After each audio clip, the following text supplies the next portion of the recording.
Hello and welcome to our show. This is your show, Choose Africa on Air. I'm Eliasu, journalist and TV host, and it is my pleasure to have you here today. I'm joined here on stage by Vincent. Over to you. Hello, Ele. Hello to each and everyone who are joining us. I'm Vincent Edin, journalist at Uzbek Enrica, and we focus on the future. But here we are today, 2021, at the Carrousel du Louvre in Paris. It's a fantastic venue, and we're going to spend 2.5 hours together to talk about development aid. But let's go back, 2018, Ouagadougou. The French President Emmanuel Macron took a decision. He said he was going to increase development aid through innovation and entrepreneurship with a massive program of aid going to small and medium-sized enterprises in Africa called Choose Africa. It is unlike any other program that is going to run up until 2022 and is going to support 16,000 companies, small and mid-sized companies. So this is an initiative kicked off by AFD but carried by its subsidiary Proparco that is available to startups, VSEs, SMEs across the African continent and has been running for some 3 years. We'll be looking at it over today's show. We'll also be seeing exactly where this financial help is going to, how it is used, and how it really helps drive development across the African continent. 2020, COVID hit, so AFD had to adapt how it did its business, but instead of changing what it did, it completely overhauled its offer. It in fact brought more money to the table, not just 2.5 billion, but 3.5 billion euros all in all through its Choose Africa Resilience program, and we'll be talking about that quite a bit today. We'll also talk about digitization, because that is a huge driver for further digitization throughout the continent. And obviously, we're going to keep going through what we're looking at today. The third part of today's show will focus on exactly how aid brought by Choose Africa is felt at all stages of a company's life. And it's not just financial aid. So we'll be looking at how Proparco provides financial aid, yes, to as many people as possible, but also without discrimination. And we will see how Choose Africa focused on inclusion, one of its key values. And we will show that through its commitment to driving women entrepreneurship. And one final word, because this is an interactive session, we want to hear from you. Send in your comments, your questions, because we have people here today who can provide expert advice. So we have companies, partners, people joining us live here in the studio or also by satellite. And thanks to satellite, obviously we've all been using satellite technology during COVID, we're quite familiar with it now. So please send in your questions via that so that we can answer those questions. We've already fielded some and we'll have some live during the show. So that's it for the show. Let's go.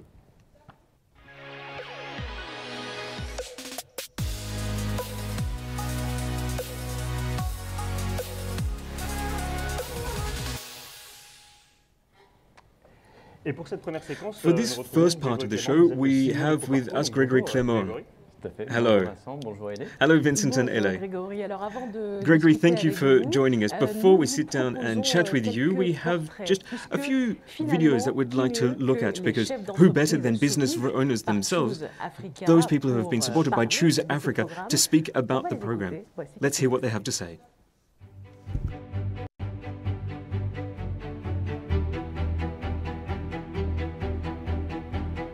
The new Africa, we want to be people who lead changes, positively contributing to the way of the world develop.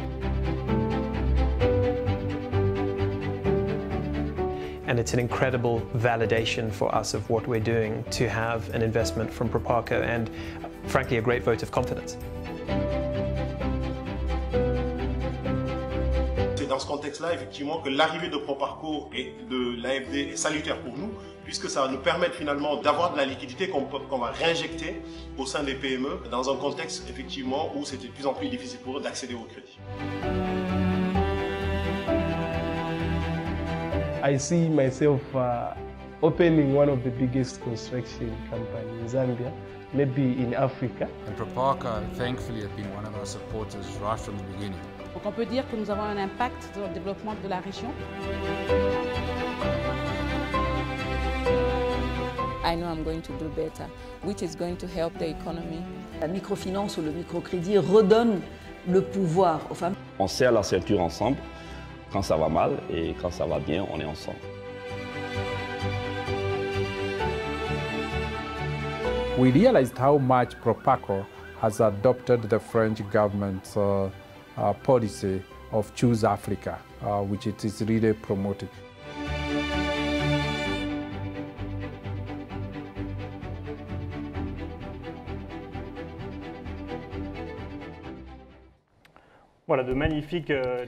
Fantastic comments there from all the people that we'll be hearing from throughout today's show, 2.5 hours long.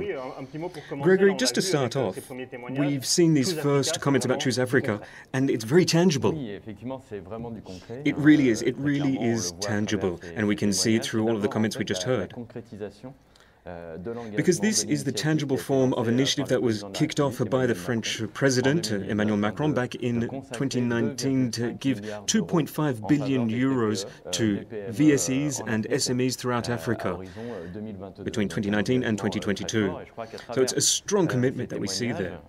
And through these comments that we just heard, each in their own way, they highlight the role that private sector companies can play in Africa.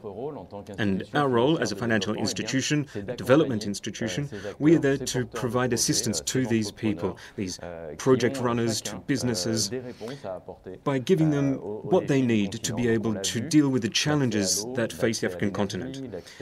So we saw that some of the challenges are access to water, energy, basic services, utilities, and here we have business leaders, men, women throughout Africa, and our aim is to be there to support them. Thank you for giving us that context, but let's talk about you. Let's talk about Proparco, that you are the head of. So again, it is a subsidiary of the AFD, but you finance the private sector. And AFD, or you are the ones who run Choose Africa. Yes, so Proparco is the private sector subsidiary of the AFD, the French Development Agency. And last year, we rolled out 2 billion euros in funding. Proparco was a real player throughout 2020. And in fact, that's the second year running that we have been rolling out more than 2 billion euros. And again, this is what we do across all continents, Latin America, Asia, with a key focus on Africa. And another point I would really like to highlight here is that we cover all sorts of sectors. The main sector that we focus on is for infrastructure, base utilities, and obviously there is a great need for assistance there, especially in Africa. But we also invest through other means, through financial institutions, local banks, but we also invest in the agricultural industry, health, education. And these are the main sectors that we are involved in. For that, we have help from our parent company, the AFD. And the AFD is the public sector side of business, and they finance public policy, but we are the private sector side of business. So it's a marriage between the two, between public and private, and we really feed off each other quite well so that we can come up with the best, most suitable solutions. And that's especially the sort of feedback we get from the field. Gregory, can you tell us about why you chose the title, Choose Africa on Air? Is that because you want to show that Proparco is really has their finger on the pulse when it comes to Africa? Well, yes, we are very much in Africa, and we're involved in Africa. And Africa is very much a continent that's in motion. It is a dynamic continent. There's a fantastic youth sector in Africa. But there's also great momentum that is coming all throughout Africa in terms of innovation. There is fantastic entrepreneurship in Africa, and we are there to help carry that momentum forward. And I think we just saw it in these first few comments, and we'll hear more about that today during the show. And we are really there to drive that momentum forward. I think we really need to see these as great examples, success stories, to show that really Africa has everything at its disposal to be able to tap into its potential. We've got some fantastic ideas across the continent, project leads across the continent, and we're there to support all of them. I really believe that Africa today can be a main contributor to a new growth cycle, a sustainable growth style worldwide, and I think it's really quite exciting. Thank you very much, Gregory. All this show will be bilingual. We'll turn to you just afterwards, but first, let's turn to Vera Songwe. Hello. You're here live with us. For those of us who don't know you, you're an economist and you know the African equation absolutely perfectly. Maybe first of all, as an introduction, why is it so important to support the development of African SMEs today? Thank you. Can you hear me? We can hear you perfectly. Please. Perfectly. Wonderful. I think, first of all, I would like to recognize your CEO, Gregory Clement, who is with us today, and for all the work that Proparco is doing on the continent. I think three things. Across the world, when we look at job creation, which is probably the big question we're asking ourselves post the COVID-19 pandemic, how do we recover, how do we grow? It's usually the private sector that helps with job creation in developed, advanced economies, as well as in emerging market economies. So I think when we talk about supporting the private sector and SMEs, that's what we're doing. We're creating jobs. No time has it been more important to create jobs as it is today, when we're coming out of a pandemic that has seen many people on the continent. We estimate about 100 million people would have lost their jobs. And so getting companies to have working capital, to have credit to continue to grow their business or to re-enter the market is particularly important. I hear your point about the private sector, but why particularly investing into VSCs and SMEs? Is it because they are more dynamic than the others? It is because they make up 80% of the jobs and productivity tissue of most economies. So the private sector, essentially in most economies, and in particular in the developing world, is mostly an SME sector.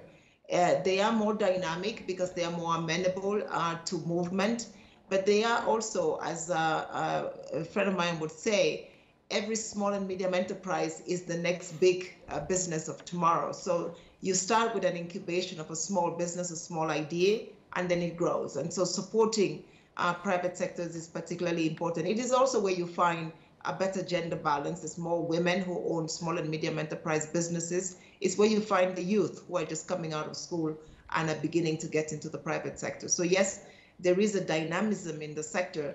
Part of that dynamism, of course, is that they come in and they go, and we need to make sure that the good ones can stay with better financing. Thank you so much, Vera. We appreciate your insight. Thank you for being with us today. Je me tourne à nouveau vers vous, Gregory. Gregory, back to you. Something that Proparco seems to have understood is that we can't just help the African continent from here in our offices in Paris.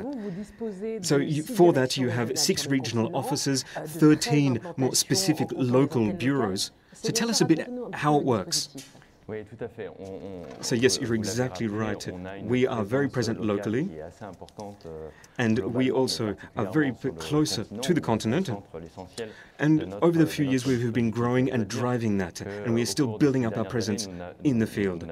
So to give you a few key figures, we actually have 420 staff members within Proparco. A little over 90 are out there in the field. It's absolutely key, and that's our trademark. If we compare ourselves with our European partners, our counterparts. This is what makes us special. It's very important because we've been able to forge ties with a network of about 200 partners on the African continent, working through financial institutions, of course, and microfinance institutions, as well as investment funds. All those partners are parties to long-term partnership agreements with us, and we're able to work together in a climate of confidence, and this is what enables us to finance our targets, and these are corporates that we cannot reach on our own. For example, micro entrepreneurs with operations that are relatively small, 20,000, 30,000 euros in revenue. So it's an opportunity for us to potentiate our action, and we do this thanks to our local presence. And I do believe we provide added value. It's a guarantee for success, and also we work very closely with the local populations and economic stakeholders. I believe this is extremely valuable. Very good. Let me make sure I understand the Choose Africa offer. Could you describe the range of financial instruments available to you for supporting VSEs and SMEs growth in Africa? Yes, of course.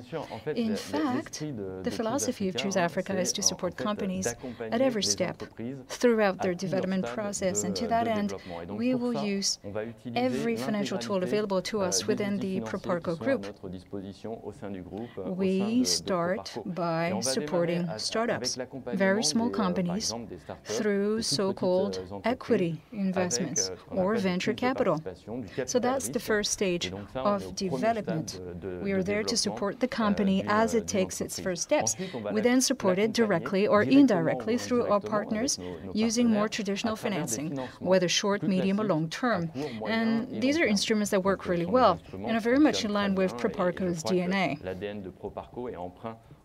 Of course, we have other products as well, such as guarantees or securities, and we back local banks so they can finance the economy and help economic stakeholders grow, help create jobs, but also protect jobs. And the COVID crisis has shown the specific relevance of security instruments. Then, once the company has reached sufficient critical mass, we may further strengthen its equity, and that's what we call private equity. I believe that we have a continuum of financial instruments that can be used to support SMEs and VSEs throughout their growth chain and trajectory. We touched upon that in the introduction. Choose Africa is an initiative that runs from 2018 to 2022, and this is 2021. And we're currently celebrating the program's 3-year anniversary. We're slightly past the halfway mark. This might be an opportunity to look at your early track record. Could you walk us through it? Yeah, sure. Thank you very much. This is indeed 2021, and the commitment runs from 2018 until 2022. Remember the figure? 2.5 billion euros has been earmarked for African VSEs, SMEs, and startups. I mentioned that as well today. We have a very positive balance sheet, since we have already deployed a total of 2 billion euros. Now, this is important because the underlying reality is over 16,000 companies will receive support. It's extremely important. And I think this is commensurate with the challenges facing Africa. So 16,000 companies, as I said, and thousands of micro entrepreneurs, because, well, particularly amid the crisis, we have strengthened our support for microfinance institutions so we can have a real impact on the population pool and key economic stakeholders. In particular, I think we're helping to maintain jobs. Of course, I have indicated that other instruments are being used by Proparco, and therefore, in the 2 billion euros already deployed, more than 400 million have been in the form of securities, and close to another 400 million in the form of shareholdings or equity investments. I'm giving you the ballpark figures, obviously. I believe there's been significant progress. We must keep it up, of course. You mentioned the 2022 deadline. Needless to say, we will rely on our parent company, on our network of partners, as I said before, on our European counterparts, and of course on the European Union, so we can achieve the best coordination in response to the challenges facing Africa. And that's how I think we will be most relevant.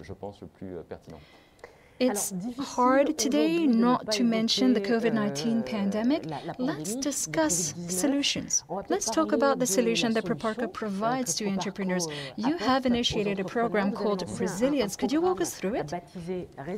Absolutely. This crisis is unique.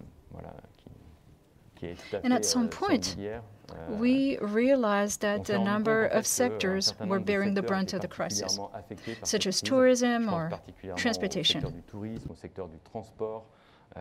Most importantly, we saw that some of the most vulnerable economic players were prime victims of the pandemic and its aftermath. And this meant that we needed to rescue our customers from the crisis. I said it before, but it bears repetition. Very quickly, we did our best to provide lifelines to our own customer portfolio. And we quickly realized that our response must be up to the task.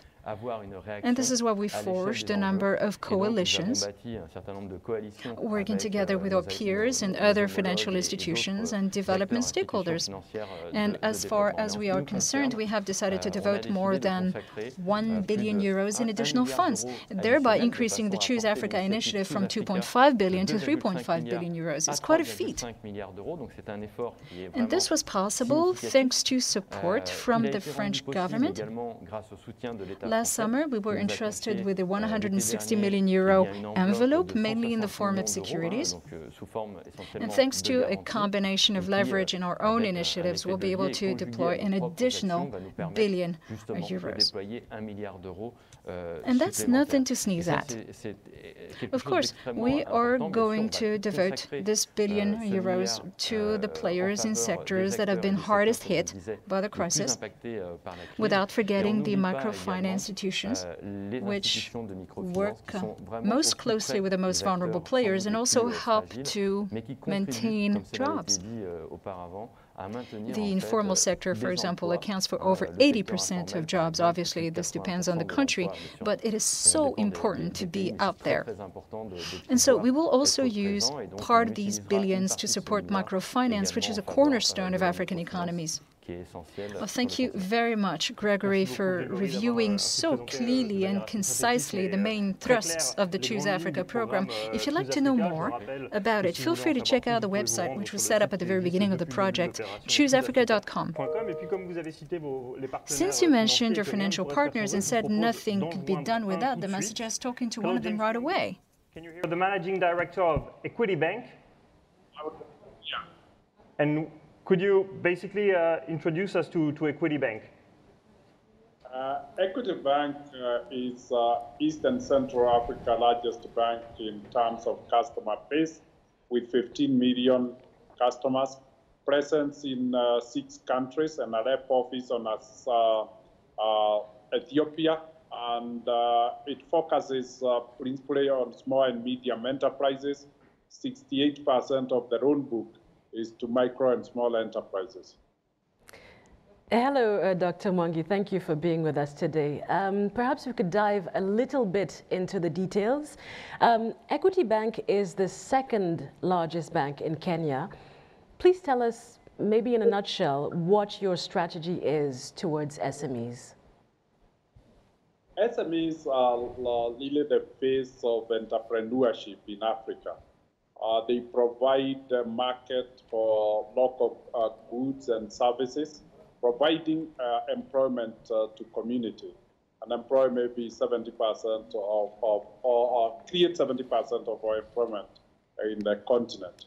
They also create opportunities for livelihood for the families that own these enterprises. and are a bridge to the transformation of Africa in the sense that they create wealth. As a result, we have chosen to focus on them because of the significant role they play on the African continent of supporting lives and livelihoods and helping stimulate economic activities that allow people to have opportunities and also allow the continent to accumulate wealth. Sir, one of the goals of this show is to help the viewers understand how the funds are used. As you know, Proparco has granted a $100 million loan to Equity Bank. Could you tell us how you're using this money, perhaps to support SMEs in Kenya, and what impact this loan is going to have on your business? Thank you very much. Let me deeply appreciate the support we have got from Proparco and AFD. There are two aspects to entrepreneurship support in Africa. One is capacity building, and this facility allows us as a component of capacity building. This capacity building is what most people call business development services. They help the entrepreneurs to improve in skills, competencies, and capacity in enhancing their participation in business. The second aspect is provision of credit. The biggest challenge that SMEs face in Africa is lack of sufficient credit. One, they are weak in terms of capital mobilization. Capital markets are not developed adequately to provide for them. So they leverage and rely more on debt.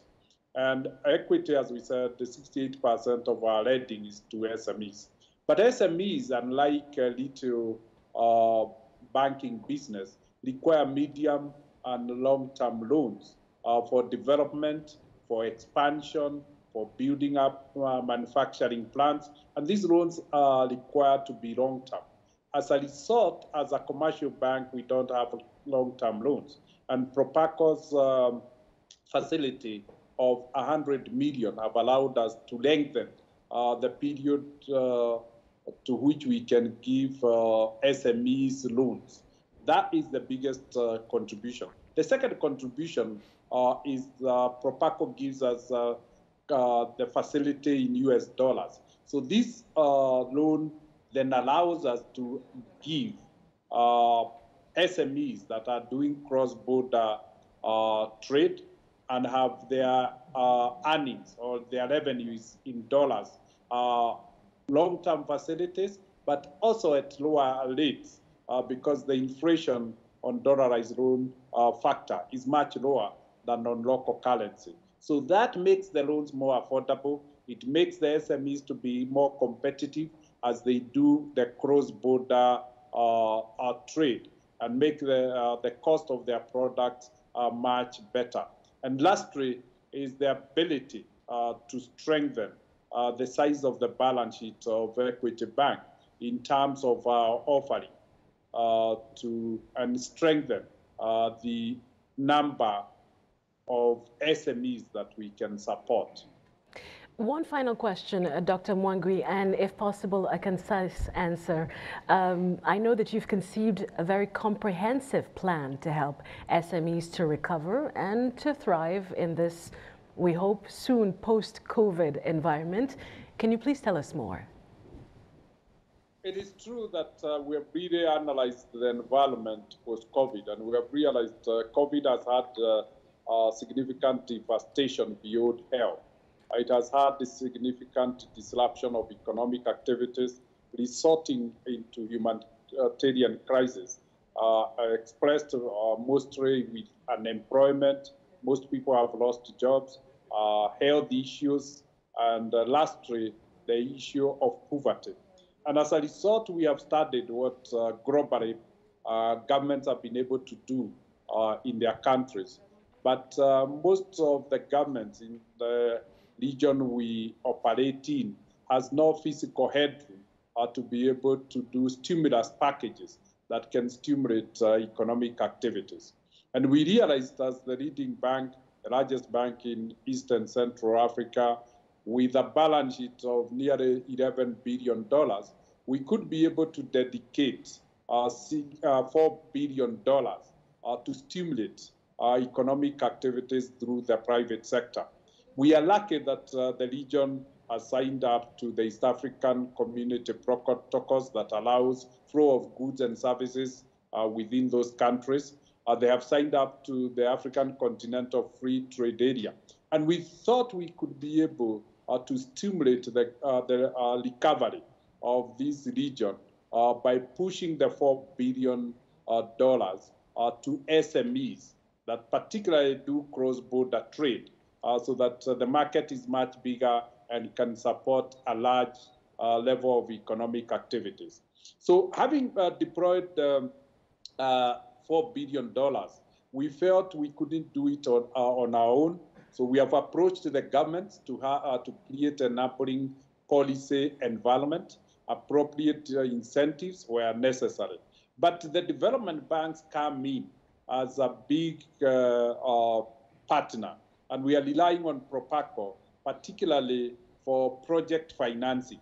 Part of the SMEs will be involved in projects, and we felt we could leverage on the capability of development banks led by Proparco in lengthening the period for which we could be able to provide these credit facilities. The second one is to create a mix of both local currencies and US dollar loans and euro loans to allow cross-border activities without taking the risk of the currencies. And lastly, it is capacity building. Credit is important, but it's not a sufficient condition to guarantee revival of economic activities in the region. And we felt we could partner with the development banks in pushing capacity building through business development services to the SMEs, while at the same time we leverage on guarantee credit risk sharing, guarantee and credit guarantee facilities for development banks. We are lucky we have talked to the UN agencies and the resident representative in the 6 countries, and they are committed to be part of this initiative. The African Development Bank also has signed in, and yesterday I had a very fruitful discussion with the head of the European Development Financial Institutions on putting them together so that it becomes a regional plan that transforms East Africa, but starts with the turnaround of the fortunes of the people, because we witness a huge humanitarian crisis brought about by the disruption that has followed the health COVID-19 pandemic. Thank you very much, Dr. Mangui, for sharing your experience and thoughts with us. Thank you very much. Merci aussi beaucoup, Grégory, d'avoir introduit cette émission. Vous reviendrez évidemment en conclusion. Gregory, so you were here for the introduction of today's show, and you'll be back at the end to wrap everything up. So in the meantime, I think we should move on to Choose Africa Resilience. We've already spoken about it very quickly. This is an offer for Proparco. So Proparco, they provide loans and guarantees, but they also provide other tools that are adapted to the crisis.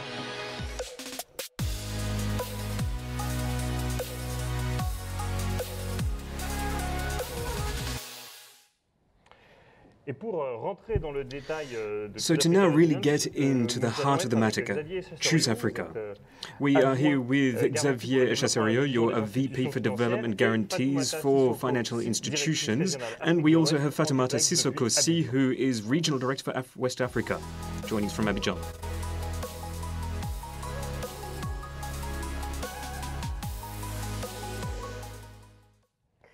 Bonjour Bonjour Xavier. Xavier, hello and welcome. Je vais vous adresser la première question. I have a first question for you. In order to tackle the COVID-19 crisis, the AFD Group extended its range of offers with Choose Africa Resilience. Again, as we said earlier, it's an exceptional increase, 1 billion euros in addition to the previous amounts already given over to SMEs. So for VSEs and SMEs, was such aid essential? Thank you very much for having me here on your show. To answer your first question, you're exactly right. One of the main issues is having access to banking loans, and it is a major recurrent problem for SMEs. When you're a company and you're not familiar with how to draft your financial reports or come up with a solid business plan, because it's quite complex, this can make things quite challenging, and the health crisis on top of that made things even more difficult. So obviously we had lockdown measures, excessive lockdown measures that really hit SMEs quite hard, especially those businesses in hospitality, tourism or retail. That led to a number of cash flow problems for these companies, which meant that they had trouble paying off their employees or even their suppliers. So yes, given the fact that certain security nets, for example, short-time work solutions that we had here in Europe, but which were much less developed over in Africa, we felt that it was essential for us to come up with tools, contracyclical tools, as we call them, to come and help these SMEs. And one perfect example is the Choose Africa Resilience Guarantee. So for those who don't know Choose Africa Resilience, could you tell us a bit about it? So the Resilience, Choose Africa Resilience, is actually a number of different tools. First and foremost, the Choose Africa Resilience Guarantee that we just mentioned, and it's a guarantee which is for SMEs in Africa who were hard hit by the crisis. It is an emergency loan for, it's an 80% emergency loan for SMEs, and this loan can be paid back over 1 to 5 year schedules, and it covers up to 25% of turnover that the SME booked back in 2019. We also have another range of tools, contracyclical tools, as I mentioned earlier, but these are more for micro-enterprises. And these are micro-enterprises that we try and reach out to through microfinance institutions. So, for example, we came up with a guarantee for SMEs who need working capital requirements. So these are SMEs who need to cover costs for stocks, payables, receivables, working capital requirements, in short. So let's take a very tangible example of how to deal with the health crisis. Heading over to Senegal, Cofina is a partner of Proparco, and they are there to provide support to hard-hit companies. Et nous avons rencontré de potentiels acheteurs. Certains même étaient sur le point de venir à Dakar dans les 20 jours qui ont suivi la conférence, mais tout a été arrêté par la pandémie.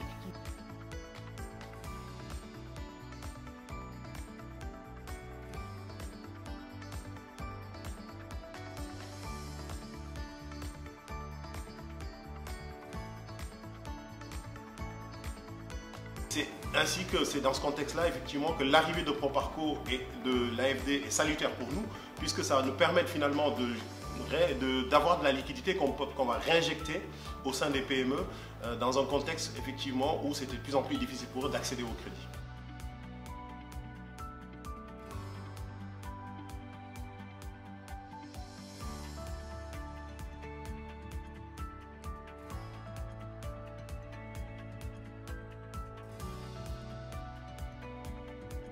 Cet accompagnement-là nous a beaucoup aidés.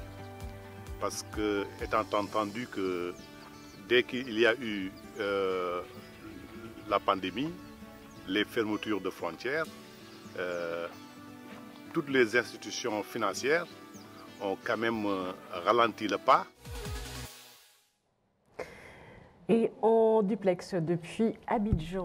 Joining us now by satellite from Abidjan, we have Fatoumata.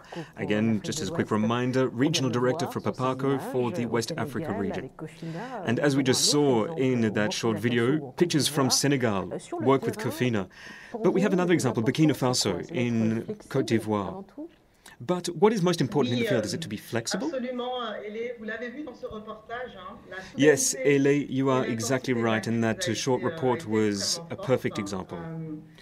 The crisis hit hard and fast. Business owners, like business owners for Senegris, they found themselves overnight with business completely drying up, and they had no growth avenues in the near future. So we had to sit down to support these companies by working with our partners, banks like Cofina and other microfinance institutions, investment funds, to provide concrete solutions, concrete support. Now that meant, for example, us having regular, ongoing communication with these companies and with our partners, everyone within our portfolio. And we also had to continue our awareness-raising work, because we need to ensure that these companies didn't let slide any of their environmental protection policies, social policies, governance policies, which often, in times of hardship, they become second-rank issues. And we also had to provide these companies with ways of dealing with the difficult situation of the crisis and to help them prepare for recovery. Now, also because of this ongoing, this continuous dialogue that we had with our customers, our partners, we were able to really work with them, and we're also able to update our own working methods. For example, we're able to provide payment schedule extensions, moratorium on payments. We're also able to reallocate funds for some of our customers, those who are hard hit by the crisis. We also provided additional financing to VSEs and SMEs so that they can continue on when they were running out of cash.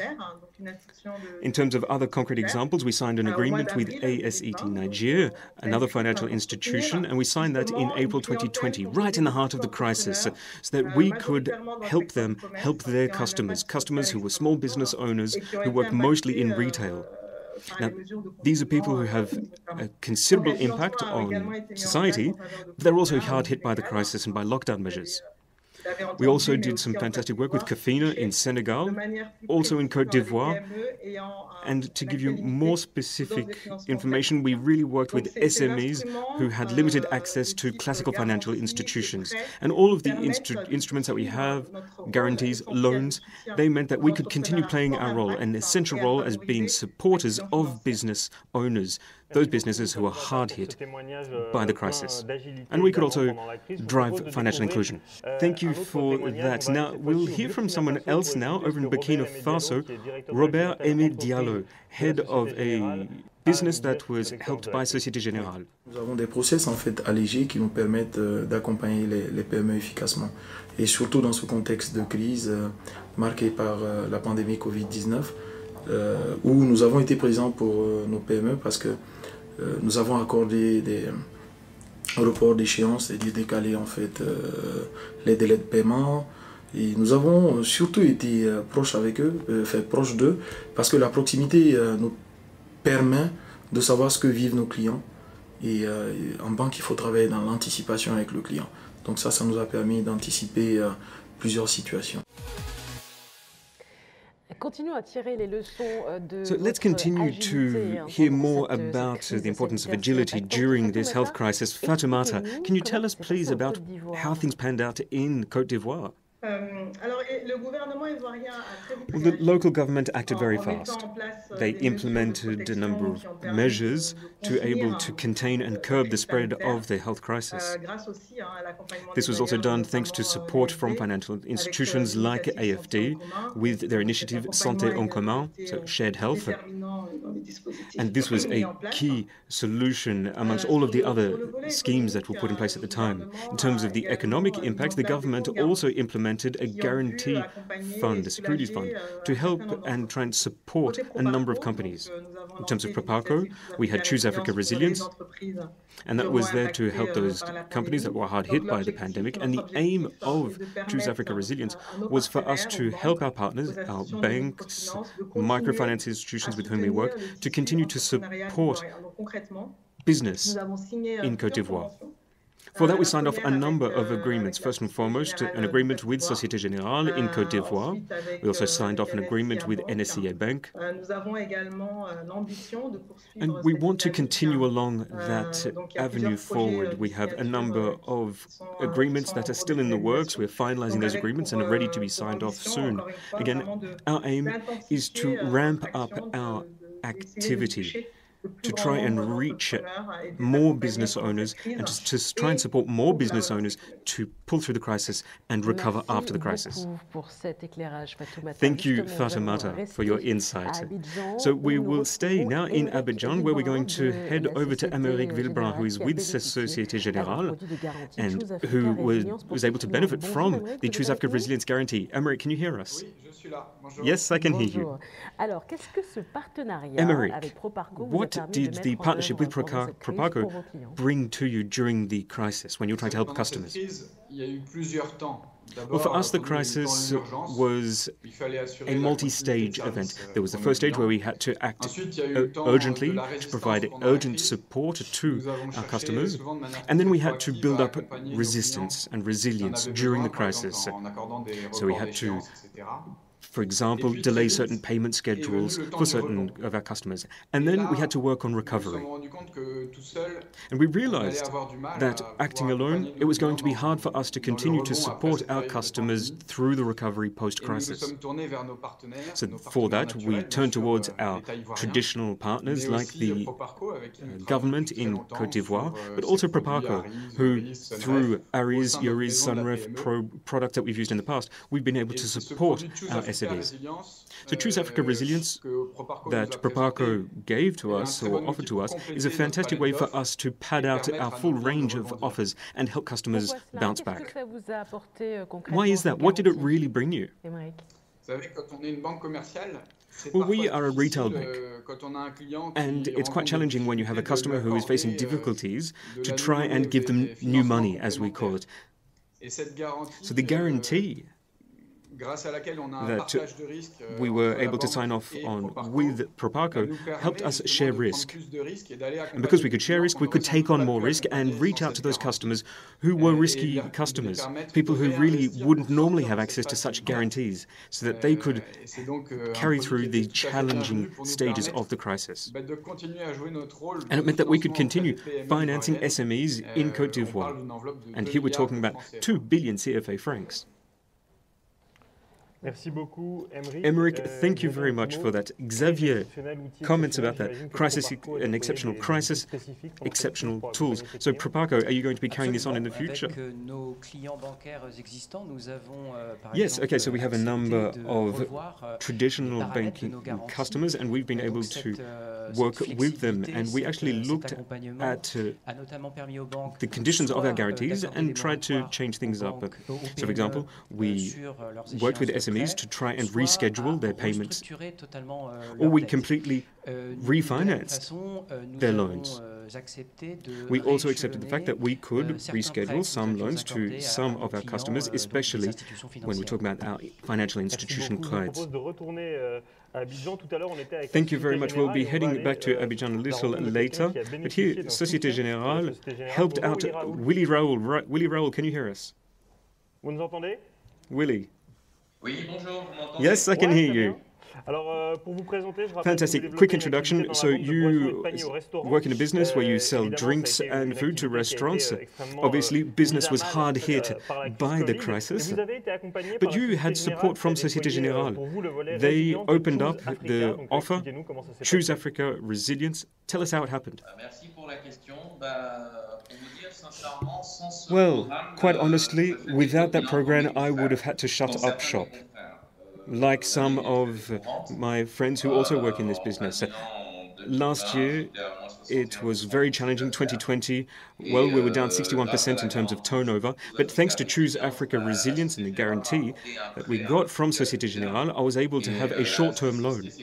And what was quite unique about it was that it was fast-tracked. And really, without Société Générale, without the guarantee, my company would have gone under. Really, we lost 5 months, roughly, of turnover because of COVID. We had our orders going down, we had events being cancelled left, right and centre, restaurants closed down as well. My business came to a halt. And really, thanks to resilience, well, I'm hopefully going to be able to pull out of this. So you're quite optimistic for the end of the year, 2022? Well, I am quite optimistic. We have the government, financial actors who have really pitched in, and they have shown good faith, and they said that they're going to try and fuel VSEs like my own business. And while we won't be able to catch up for lost revenue, at least we have business on the horizon.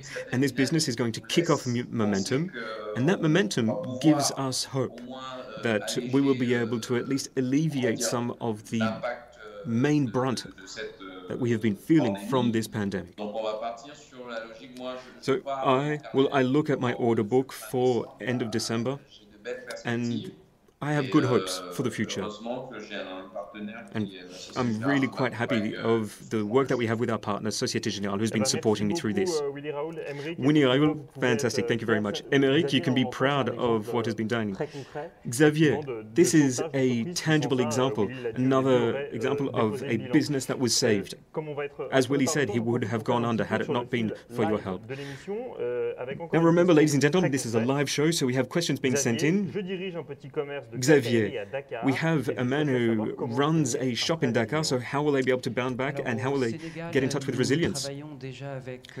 Senegal, we have 3 partners, banking partners with whom we work and who have access to Choose Africa Resilience, Cofina Bank, B6 and Société Générale.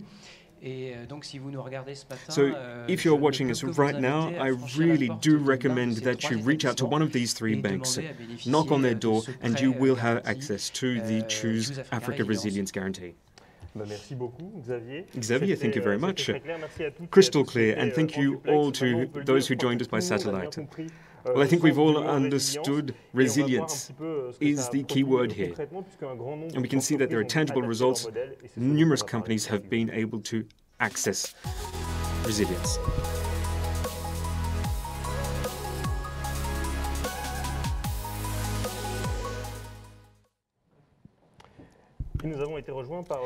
We have Johan Chou, who is in charge of venture capital at Proparco. So as a venture capitalist, you provide, or you have good visibility over how the crisis has impacted African startups. So tell us about that, please. L.A. Vincent, hello. Great question. So yes, we saw throughout Africa, through African companies, that there was fantastic resilience. And, for example, in our portfolio, we had a few businesses going under. Now, I'm not saying that they weren't hit by the crisis, but we saw that there was a considerable drop in turnover. These were businesses who had trouble sending out their produce. They had disruption throughout their supply chain, drops in orders, be they public or private as well. So, considerable impact. And I think there are 2 types of SMEs. SMEs who were able to very quickly adapt to the changing situation. These, for example, education businesses or education institutions that Proparco finances. And for example, in a number of African countries, overnight, schools had to shut down. And they've been closed for a whole year. So children and teachers, they had to adapt very quickly. And if they didn't, well, then they would have had to shut up their closed doors. The second type of SME, well, these are businesses who were well adapted to the crisis because of their business model. And these are e-commerce businesses, digital businesses, fintech, teaching platforms, remote teaching platforms. And they really benefited from the crisis. And when you look at our portfolio and you look at the portfolio of those businesses that our partners invest in, those businesses that already had the specific type of well-adapted business model, they're about at 20 odd or so, they doubled turnover in 2020. So interesting trends there, and we can see that the crisis is bringing about considerable change. But in terms of volumes, tell us about that. Well, according to AFCAC, which is the key observer in Africa, they observed a 13% drop in 2020 in terms of funding volumes. In terms of startups, well, we've seen a considerable trend over 5 years now. There are 5 bodies that carry out reports, and you have optimistic ones who say that there's been an increase for 44% in 2020, others a drop of 43%, so there's a huge range there in forecasts. But we can see really things are very generally slowing down. What we have seen at Proparco from a quality perspective is that in H1, investment funds were unable to start prospecting new transactions, so they concentrated quite a bit on their portfolio. They finished what they started in 2019, and we at Proparco kind of did the same thing. However, in H2, things kicked back up, and investment funds started prospecting again. Let me give you a couple of figures. In 2020, we had a sample of about 35 active funds. 35 funds active only in Africa that invested in 2019 and 2020. So 35 funds in 2020 who invested nearly 400 million euros on the continent. So down 5% relative to their investments in 2019. So yes, the crisis has had a significant impact. However, this did not radically disrupted the investment market, which fared rather well. So much for the global market, but as you just said, the crisis had a strong impact nonetheless. Tell us about you. What about Proparco? How did you embrace this transformation? Well, we did what most other people did. We tried to support our customers as best we could. And we discussed this in the previous sequence. I do believe we have made significant efforts on the financial front. We believe it was so important that we support this sector of the economy, so we worked quite a bit with our banking partners to provide them with short-term loans. My colleague Xavier told you about the Choose Africa Resilience Program, which is very important to us. And as far as our corporate customers are, we have allowed them to delay repayment of their loans. And on the investment side, more specifically startup investments, we have set up a facility called Bridge by Digital Africa. And the goal of this facility is to support between 10 and 15 startup companies that have been affected by the COVID crisis. And these startup companies saw delays in their fundraising efforts, and what we do is provide them with emergency funding to help them tide themselves over until the next round. Now, what's interesting is that we have adapted. We have set up a special, much simpler decision-making processes so as to make it easier for entrepreneurs. They have other things to worry about in times of crisis, and also the legal documents have been streamlined. So this is one of the ways in which we've adapted to the crisis. Roll video. Let's take a few examples, and let's meet with some of the African companies and partners that have received support. Let's go to Cameroon and let's meet with Eric Pignot from ENCO Education. Eric, are you there? Yes, I am. Amazing, we can hear you loud and clear. Thank you for being with us. Now, for those of you listening and watching, ENCO Education is a group of international African schools that prepare students for entry into the best universities around the world. Eric, what about the digital transformation? Did it make make total sense to you? Thank you so much for this question. It is true that the education system has been severely affected by the crisis, and not just in Africa, in Asia, and across the world. In just 3 weeks, if you remember, so many schools around the world had to shut down physically, which means that overnight we had to switch from in-person education to online learning, which was radically innovative, and we had to manage that in our country. Can you imagine the challenge? At the end of the day, this has been an incredibly enriching experience for our students and our teams, and there were several things that were helpful. Number one, our culture. The culture of our schools and our group. Innovation is one of our key values, and our teachers were already used to using digital tools such as Google Classroom, Zoom. As a result, they were able to adapt very quickly. Now, the second aspect is that we saw this coming. We stayed ahead of the curve. Europe was gradually shutting down its schools, and we thought it was only a matter of time until Africa had to do the same. And so, in just a few days, we were able to review the planning and the educational approaches. As you can well understand, classroom schedules can't just be duplicated from in-person training to digital. So we had to review everything. So in just a few days, we transitioned toward digital. And the third aspect, the third thing that was very helpful was the support we received, the amazing support we received from parents. They were real partners in a climate that was anxiety-prone. And I think that it helped them to know that the school was doing its best to continue educating the children. That was a source of comfort for them. And also it was an opportunity to solve logistics problems, such as the cost of data. Connection quality is excellent in most of our countries, but 4G data is still very expensive, and because of blackouts, sometimes students can't connect because the battery on their phone or computers died. So we've been able to continue to work, pursue our mission. We've been able to continue to build our customers, cut our losses, continue to pay wages, and bear our costs. And in terms of the children, I think it's been an amazing experience as well. Their dexterity from a technology perspective has increased so much. They're much more autonomous now. So yeah, the entire curriculum may not have been covered 100%, but that's not really a problem. Thank you very much for this testimonial.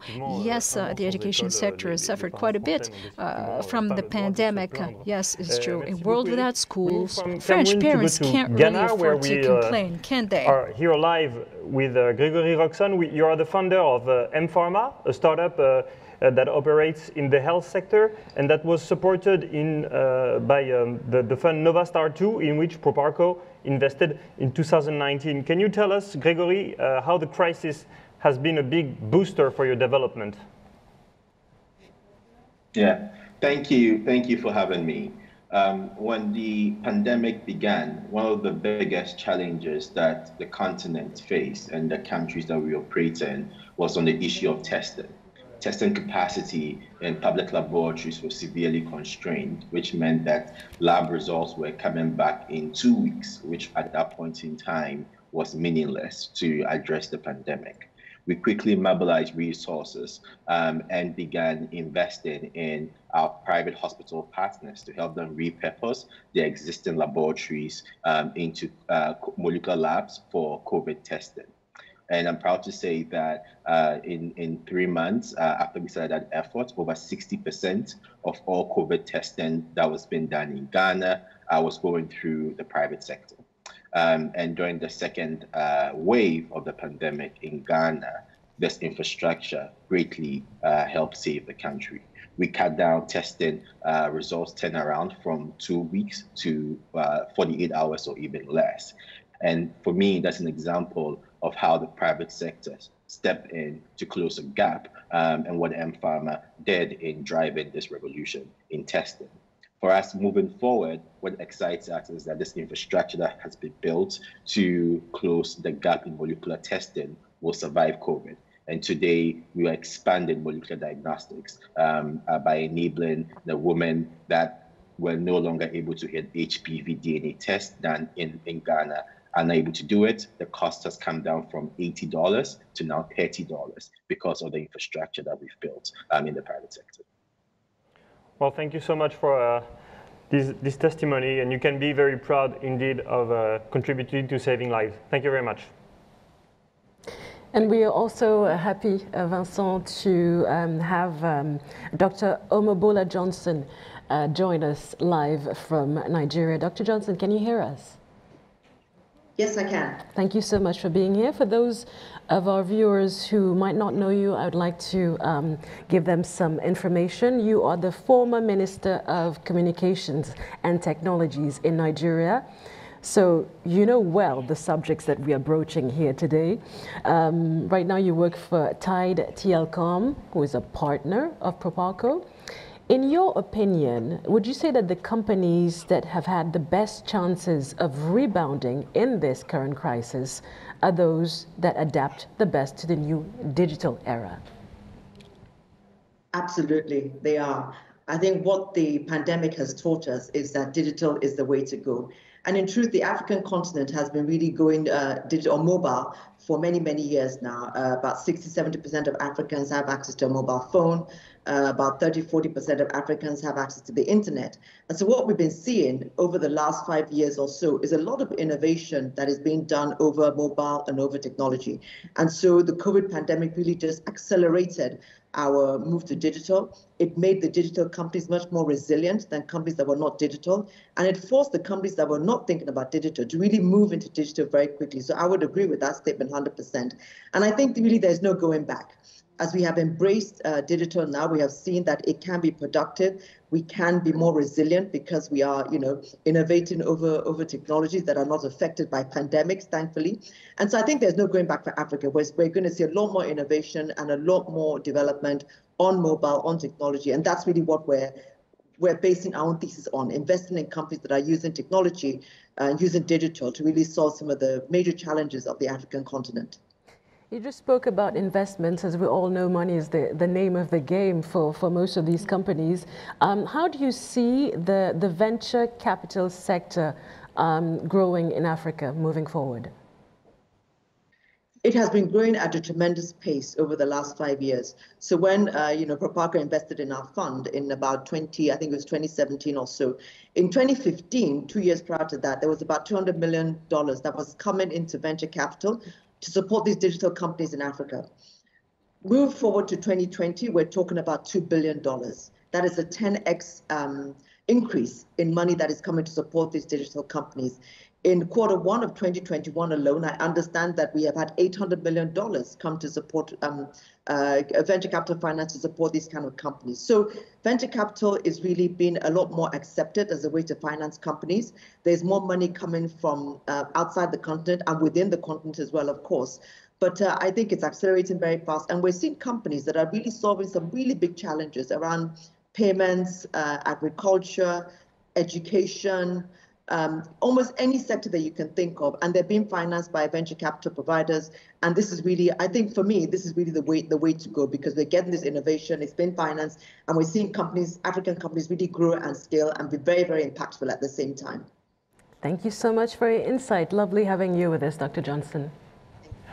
Yohann Chou, un mot tautologique, mais pour accélérer la digitalisation, il faut deux choses. Sorry for the circular logic, but in order to fast-track digitization, you need to fix proper internet access and affordable prices. Is that the case in the countries where you operate? You're absolutely right. We know that the internet is the way to go for so many things. And in terms of mobile internet, we're seeing huge progress in Africa. According to GSMA, which is a reference organization for this type of data, last year, nearly 30% of the African population was connected to mobile internet versus only 2% in 2010. See the huge progress in recent years. Now, the problem with mobile internet, as Eric Pignot from ENCO Education said earlier, access to data is still expensive. While this may not be true in some North African countries, but by and large, it's still expensive. And this means that not every single usage can grow, such as gaming, remote learning, video streaming, etc. For that to happen, you also need proper fixed internet, proper capacity. And Africa currently stands at 0.5 or 1% in terms of the penetration rate. In other words, there is a need to develop significant investments into fixed internet. It's important in order for Africa as a continent to transform. Absolutely. And let's watch this video regarding the transformation. ISP that they were using back then had trouble with reliability, and the service they were getting from them was actually not up to standard. So since POA came in, we were able to improve the efficiency of how they operate the company because we offer them affordable and reliable internet. This helped them actually improve the efficiency of how they operate as a health institution. Bien, merci à toutes et tous pour avoir parfaitement illustré Thank ce qu'on you, voulait dire one and all, for doing digitalisation such a great job of exemplifying what we meant to say about the digital transformation. Avant de clôturer, je fais un tour sur Constant adjustments are necessary to cope with the changes, and we need to weather the storm. Let's check out the program's live feed. There's a question for you, Johan. How are you going to continue supporting African startups despite the crisis, and how do people benefit from your investments? Well, we started, we're not going to stop here. Since 2018, we've invested nearly 40 million euros into startup companies on the African continent, either directly through shareholdings or via investments into venture capital funds, such as Tide or Omobola Johnson's fund. And our friends from AFD have rolled out 15 million for the next few years. So we have an envelope of about 60 million to continue investing into startup companies in Africa at the seed stage, and also into more mature startups as well. So it's very simple, accessing our funds or accessing our financing. In the beginning of the program, we presented our network on the ground. We have a lot of people, and they are the main point of contact. And our officers in the field will know whether or not you're eligible for direct financing. Otherwise, they may refer you to our partner funds if they are in a better position to meet your requirements. Thank you, Johan. For those of you watching, feel free to check out chooseafrica.com for further information. So as you said, there are different types of startups, the newbies and the more mature ones, and different types of economic potential. So the goal of Choose Africa is to support all of these potentials. Let's learn more about it.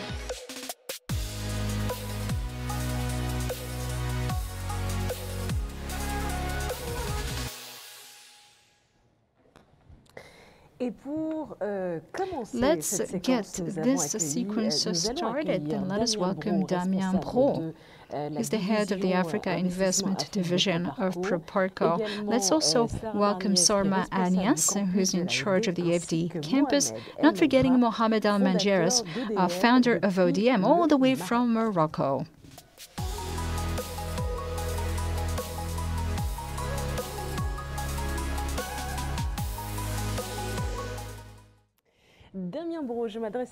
Let's start with you, Damien Brault.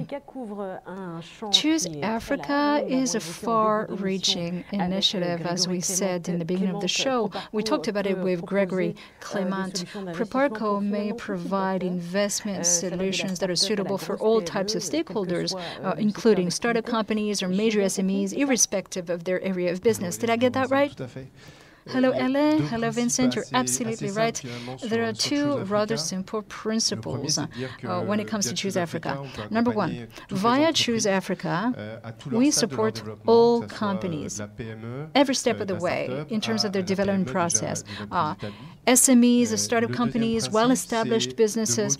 And principle number two, the work that we do depends on the ticket. In terms of investment, the amounts range between tens of thousands of euros and tens of millions of euros. Wow. Okay, so we can call this a financing continuum. Can you tell us a little bit more? Tell us what this is all about? Yes, absolutely. I think you should be able to see on the screen what this continuum looks like, a continuum of investment solutions. So by and large, there are four main stages of development for the company. And every step of the way, you have the right level of financing and investment. Stage number one, on the left-hand side, pre-seed. At this stage, the company has an idea. It has a concept with strong potential.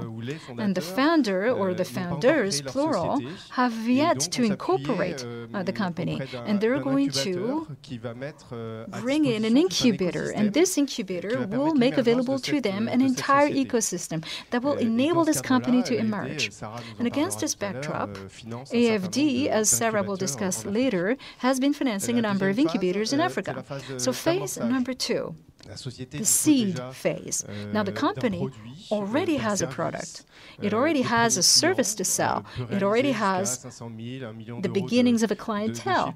Maybe it has revenue of up to 500,000 euros or €1 million. And therefore, the company needs additional financing to grow. So it's going to bring in a seed fund. And at this stage, Proparco and AFD are going to finance what we call seed funds. Those are dedicated management teams with a lot of expertise on this front. And what we do is work through FICIA, the Investment and Business Support Fund for Africa. It's an investment vehicle that is dedicated to this type of businesses. So you said the ticket is in the order of 500,000 euros. What about the right-hand side of the graph? This is what all entrepreneurs dream of. Scaling, expanding. You're absolutely right. Now, the scaling phase. We're dealing with startup companies that already have a relevant and well-established business model. The growth profile is such that they can contemplate being profitable operationally over the short term, but this company still needs financing and investments in order to strengthen its sales team, maybe launch new products, also strengthen its support functions. As a result, the company will use Choose Africa, either bringing in Proparco directly or working through partner investment funds. And they will invest between 1 million and 7 million euros. And as you said, well, this is what entrepreneurs dream of, expanding, scaling. So the company is well established. It has achieved critical mass. It is profitable. However, it does have significant requirements in order to grow, strengthen its sales teams, increase production capacity, start working internationally, or make acquisitions. And against this backdrop, Choose Africa also provides investment solutions, either via Proparco, that is directly, or via partners, as we will talk about later. And they may invest significant amounts in the order of several dozen million euros. So obviously, it's what we wish all of your customers to reach that final stage. Now, if we could just go back to that image there about the seed stage, that is driven by Bridge by Digital Africa. Could you tell us about that? Bridge Africa, yeah. Johan spoke about it a little earlier, and this is a stopgap solution. Now, the reason for that is because we realize that there are startups out there during the health crisis that didn't have access or had minimal access to traditional investors, or at least they didn't have access in good conditions. So as a stopgap solution, Bridge Africa came in, and now these businesses have access to loans that are to be paid back over 12 to 24 months. And these are loans that come at a key time where these companies need to raise a considerable amount of funds, but they want to be able to wait for a better time to be able to get new loans. Thank you very much, Damien. So we've been speaking a lot about investment, but AFD does more than just financial assistance. We'll now talk about that with Sarah Marniès, who is head of the AFD campus. Could you please tell us a bit about this non-financial support that the AFD provides, about helping companies go from just an idea to a major company? L.A. Vincent Hallow. So we call it extra financial assistance, and it's about building up skills. We help these businesses who are on that spectrum that we just looked at, help build up their skills so that they can have those skills that are right in line with what they need at the relative time they are on that spectrum. So we provide them with training. We actually call it learning because they really are learning skills, and it's the skills that they need. We also provide technical assistance. assistance.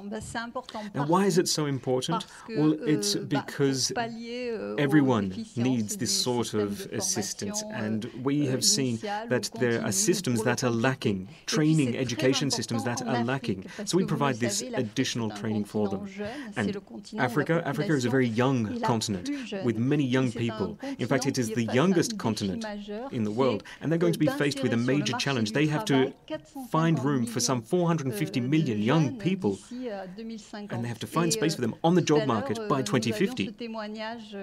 So earlier on, we heard from Vera, and Vera was telling us that she told us that startups, SMEs, they're the ones who are going to really create jobs in Africa. So we have three main targets. First, we have to help drive the creation of businesses.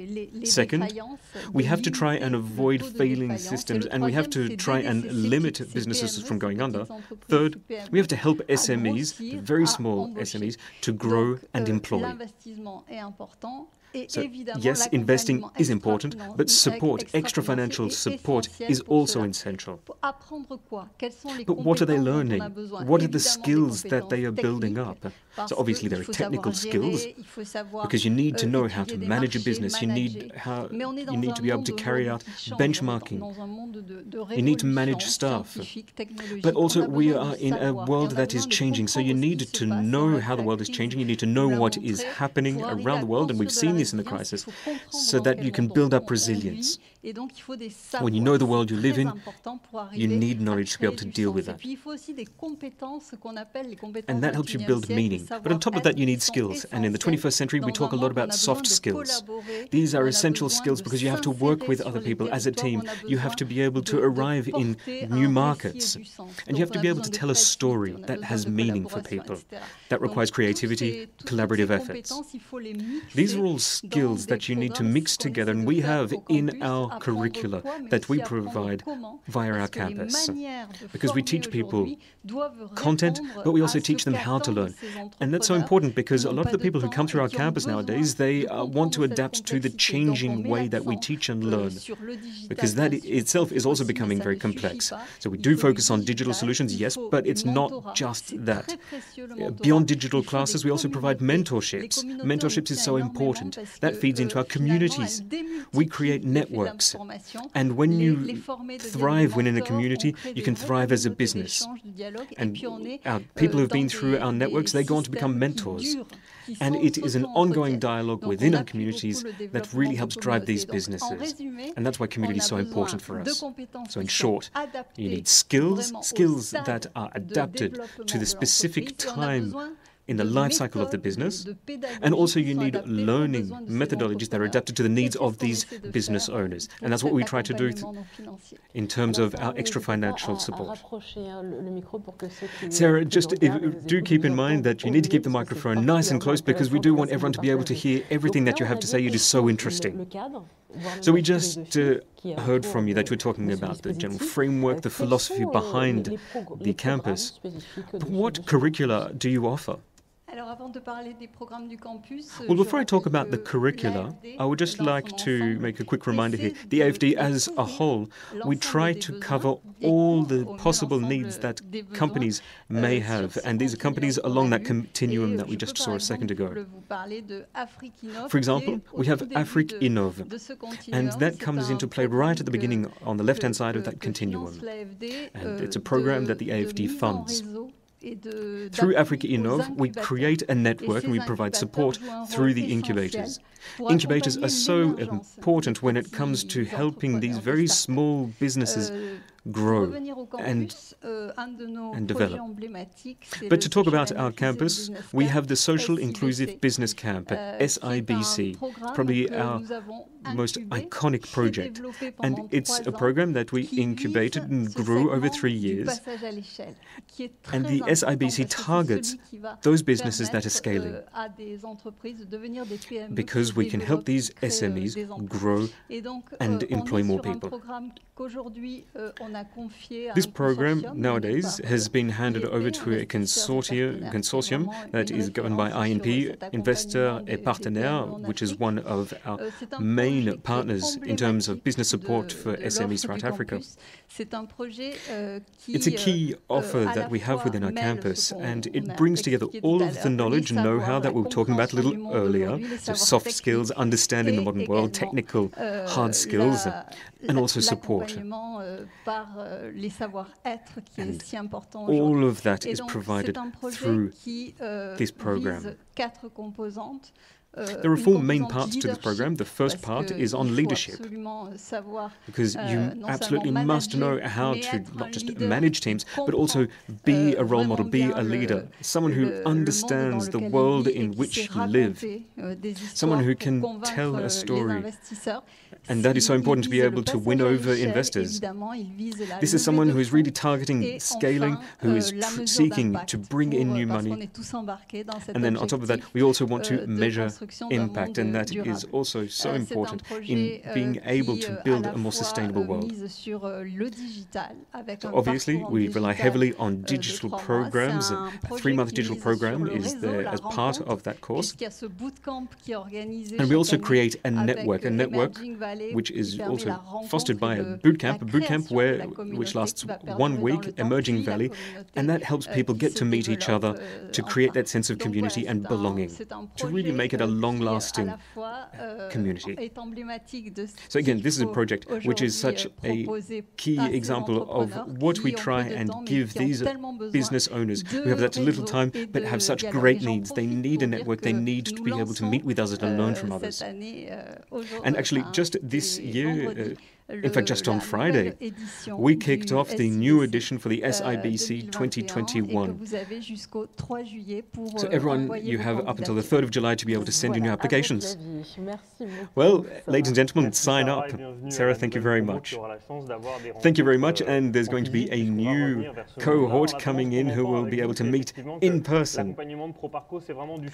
Again, so we were talking about Proparco. It's about tailored support, not just financial support. It's more than that. So, Damien, if we could go back to the continuum just to see how businesses are supported step by step. So, for example, there's Oasis Investment Fund. Tell us a bit about that.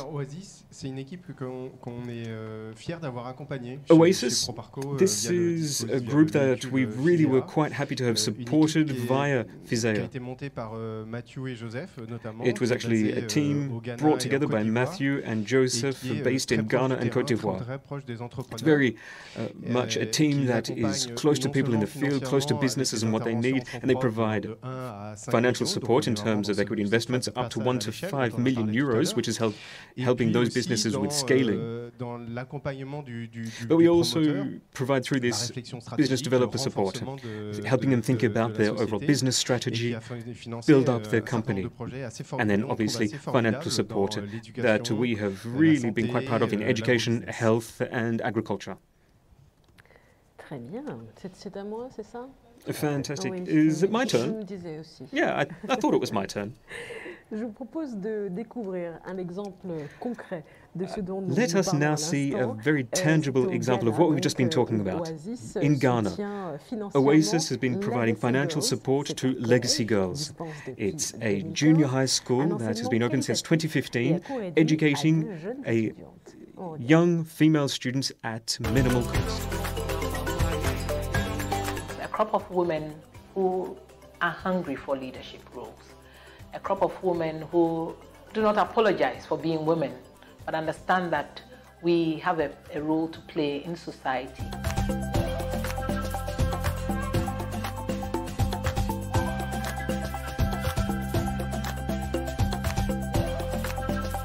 We've grown fast, so we needed to build classroom blocks, and we needed to build dormitories. We needed to ensure that we got good teachers.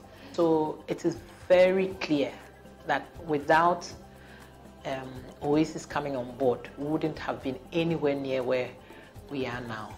We sold our shares and we are happy with them on board, and there is no pressure. It's very encouraging.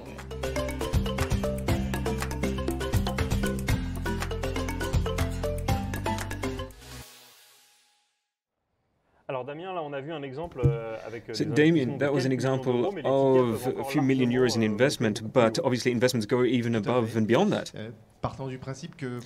Yes. Now, obviously, based on the principle that Proparco can't act alone, we rely on our partners. And when I mean partners, I mean investment fund managers. And we, along with other institutional financiers, we have selected these partners for their expertise, their skill sets, and because they are locally implanted. And we hand over money to them, and then they manage the investments.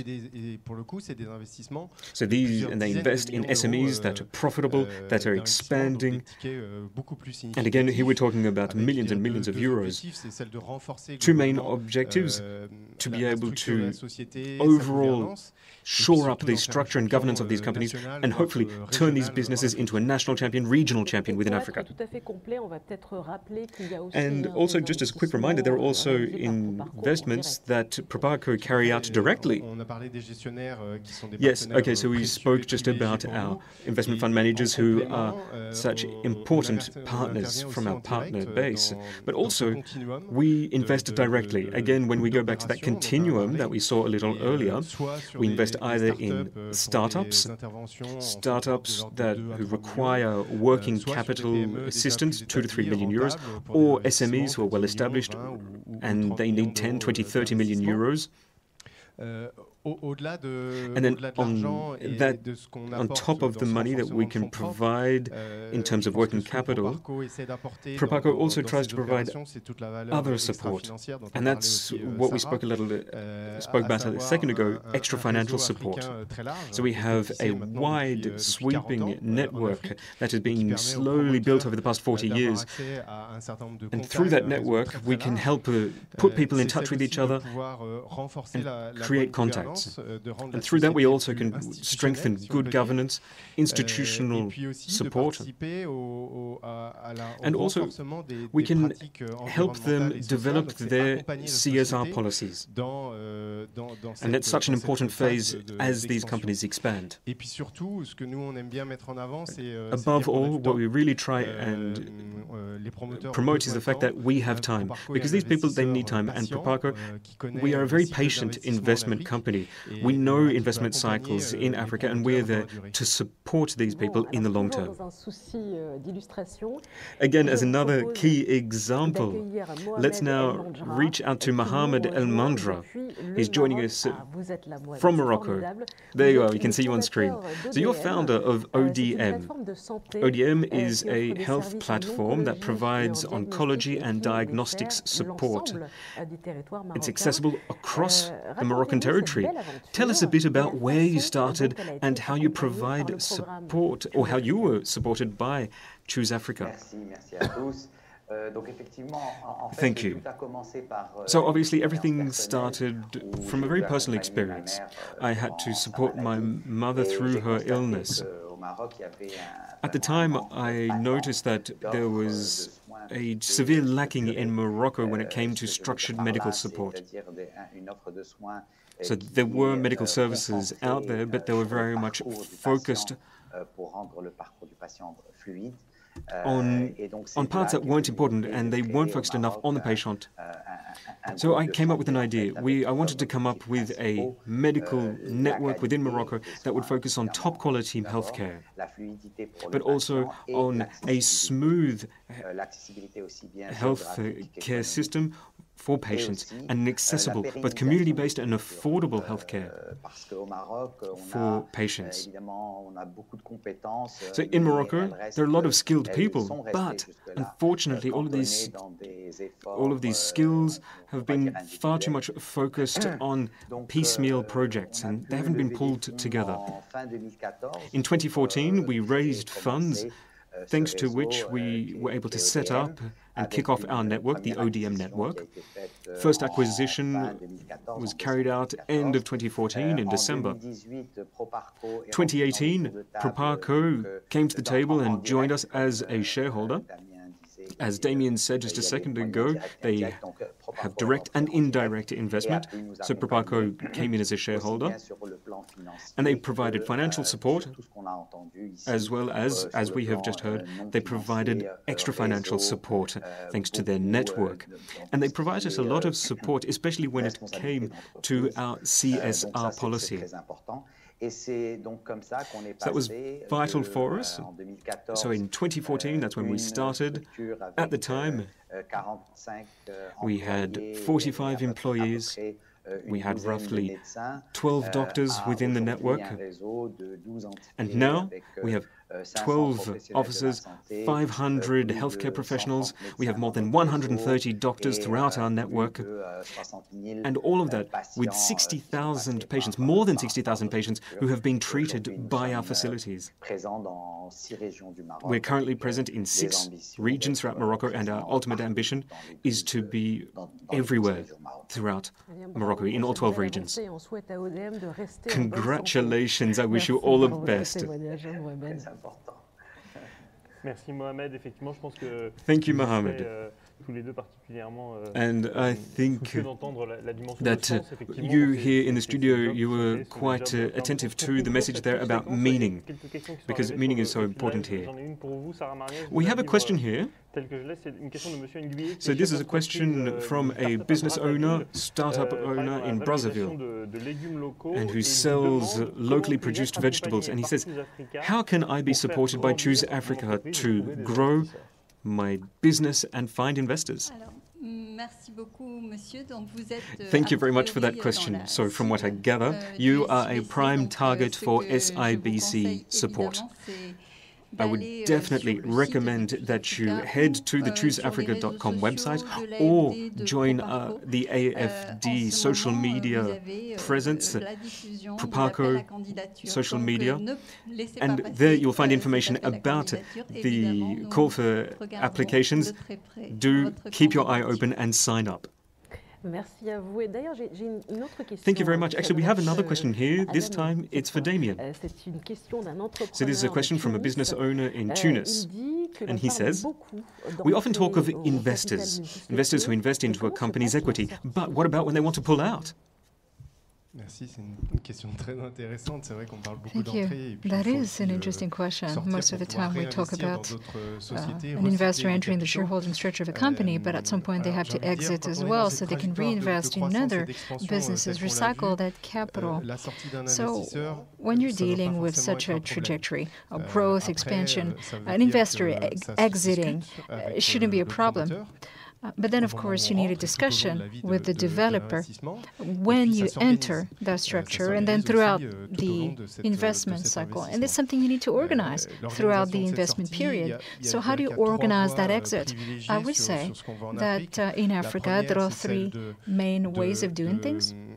Number 1, the developer will buy back the investor's shares. So whether Proparco or an investment fund, because the developer wants to regain control of its entire capital and they want to continue on their own. The second modus operandi is to talk to financial or capital markets. And stock exchanges in Africa are becoming more and more structured, and they provide natural cash or cash flow to investors. And the third possibility is something that we've tried to exemplify, the continuum. Every step of the way, in terms of investment, there's a right investor for you that can take over from the previous investor.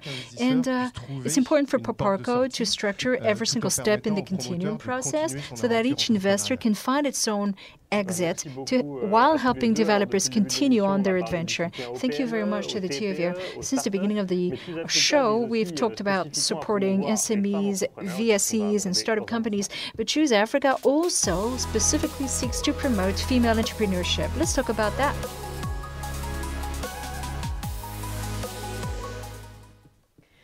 Et pour parler justement de l'entrepreneuriat, female entrepreneurship. Obviously, we have 2 women with us. Myriam Briggy is head of network management at Proparco. Hello, Myriam. And video conferencing all the way from Johannesburg, we have Sibi Diabira, who is regional director for Southern Africa. Hello, Sibi. I'll be right with you. Myriam, women play play a key role in Africa's economic fabric. What about you? Did it always make sense that you needed to support them? Let me start by saying hello to the two of you. Obviously, it made sense. It makes more than just sense. You have to understand that women and female entrepreneurs are key drivers for the economic and social development of Africa. And we have figures that bear that out already. We're talking excellent dynamics in terms of female entrepreneurship. Yeah, there may be differences between one country and another, but 24% of women are entrepreneurs in Africa versus 11% in Asia and 8% in the Middle East. Here's another figure for you. 58% of African self-employed entrepreneurs are women. That's how buoyant entrepreneurship is in Africa. And lastly, this means wealth creation in the order of $200 billion generated by female entrepreneurs, according to current estimates. In other words, female entrepreneurs potentiate growth. They leverage results. However, the reality is, or rather, the reality is fraught with inequalities, social inequalities, because of cultural aspects. And unfortunately, these cultural impediments are still around in 2021. There's unequal access to education, to information, to networks, and these are all important points. And we'll discuss this some more, it's difficult for women to access funding. There's still inequalities between men and women in terms of accessing funding. You have to understand that fewer than 30% of women in Africa have banking privileges and fewer than 5% have access to credit lines, versus double that amount when it comes to men. And this is a very important aspect that lies at the heart of Proparco's strategy and, of course, at the heart of the Choose Africa initiative. Thank you very much, Miriam. Sibi, you've heard Miriam. The dynamics of female entrepreneurship in Africa are contrasting but very interesting nonetheless. What can you tell us about South Africa, which is a country you know well? As Miriam rightly said, this is such a buoyant trend, both in Southern Africa and the Indian Ocean, and these are the two regions that are being covered by the regional hub in Johannesburg. Let me give you an example. In South Africa, a lot of incentives have been initiated by the South African government to try and support female entrepreneurs. And not just them, but also an even more vulnerable population. I'm referring to Black female entrepreneurs. And the government is supporting them via Black empowerment initiatives. Despite all these measures, and this is the feedback we're getting from the field, despite these measures, unfortunately, in a population comprised of over 50% women, inequalities remain. So South Africa is gradually gaining ground in all of these rankings and the various studies that have looked at female entrepreneurship. However, much remains to be done in order to improve women's access to financing. And I believe that some of the products or tools that Proparco makes available can help fill the gap and solve the problem. Thank you. Sibi, stay with us. Now, let's take a trip to Tunisia. We'll get back to this in a minute, but let's take a hands-on example. Let's discuss Proparco's partnership with ENDA. Now, ENDA is quite the institution in Tunisia. Roll video. Nous avions commencé à penser au microcrédit en 1995, quand nous avions posé la question aux femmes, pourquoi vous ne travaillez pas? Et la réponse était très claire, parce que nous n'avons pas accès au capital. La microfinance ou le microcrédit redonne le pouvoir aux femmes, c'est pour ça qu'en anglais on parle d'empowerment, leur redonne le pouvoir qui leur a été enlevé pendant des siècles, la confiance en elles-mêmes, et leur rend leur pouvoir décisionnel. Donc, quand on a de l'argent, on peut prendre des décisions, on a un rôle. بحكم اني انا معروفه بالكدا وعند وين ما يجوا الناس كيف كنتم هكا يجوا يزوروني. قبلي أنا بالنسبة لي أنا ممكن ياسر ما نعرفش ناوية نخلص القرض هذا ونزيد نعاود قرض ما أكبر ولحد الآن معناتها نحب نتعامل مع عند الآخر معناتها لأن نقول أنا يز. a changé quelque chose en moi, tout simplement parce qu'après mon divorce, je faisais rien, j'étais une femme de foyer et en plus, j'avais pas confiance en moi. Quand j'ai parti à Enda, qui m'a donné la réponse que vraiment vous êtes une femme et vous pouvez faire quelque chose. Et son aide, c'était moral avant tout. Alors Sibi, peut-être un commentaire sur ce qu'on Sibi, how about a quick comment on what we just heard? Microfinance truly makes a difference in women's lives. Is that the right tool? Yes, I do believe it is. By way of example, and if we look at microfinance institutions, both in Tunisia and in South Africa, well, there is an MFI that we met in this country, and it's been around for over 30 years, and this institution decided to finance women only, or rather 90% women, and they started operating in one of the poorest regions of South Africa, and this is an entity called STAFF, and they provide microloans that are solidarity-based. In other words, the loans are given to groups of women.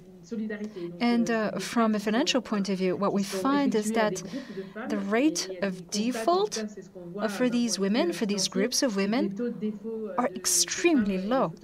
So microfinance is an important tool, but there are others. It may not be a silver bullet. I'm sure we can discuss this further with Miriam, but in terms of scaling, we, Proparco, also need to support these female entrepreneurs using other tools such as direct support. In other words, loans to women or to companies that are larger than these small operations. We may need to go through partners. As we said in the previous sequence, we may need to go through investment funds, and sometimes these investment funds need to undertake commitments. We may need to work through retail banks, and some of them may have undertaken commitments to support these female entrepreneurs ahead of time in a more proactive way. Thank you, Sibi, for emphasizing the excellent cohesion and consistency between these different types of solutions that are part of this continuum of financial tools deployed by Proparco. Let's say a few words about the global trends. We know that COVID, unfortunately, has significantly worsened inequalities across the world. What about gender inequalities? Has the crisis affected women more? I wish I could have said no. Unfortunately, we find that across the world, and not just in the countries where we operate, that women have borne the brunt of the crisis.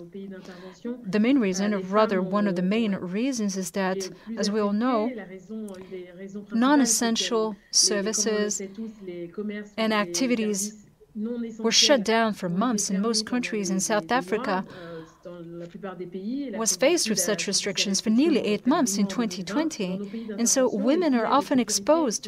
And in the countries where we operate, there's no safety net, or it's very limited. And obviously, this has created vulnerabilities and made inequalities worse. And we see this every day. We see this frequently in our discussions and in the latest research out of South Africa.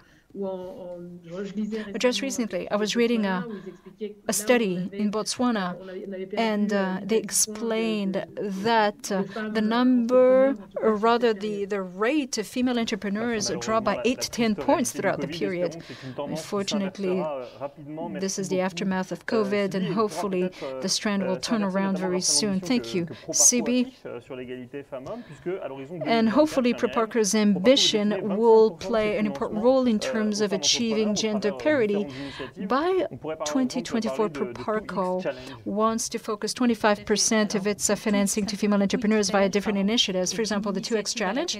Yes, absolutely. The 2X Challenge is an initiative that Proparco is involved with, alongside other development banks. This challenge was initiated in 2018, and it's even more interesting and makes even more sense now, amid the crisis, and bearing in mind the impact of the crisis. The goal of this initiative is to support financing schemes for companies that are owned by women, run by women, or companies that themselves support gender equality in their ranks. This may mean direct or indirect support, so either direct financing or intermediation, and the financing is provided on the basis of rather simple criteria, which enjoy international recognition. By way of example, we're looking at the leadership level of women within companies, and the fact that a company may be owned or founded by a woman or not, and also the number of female jobs within the company. You need at least 30 to 50% women occupying jobs within the company. That's one of the criteria.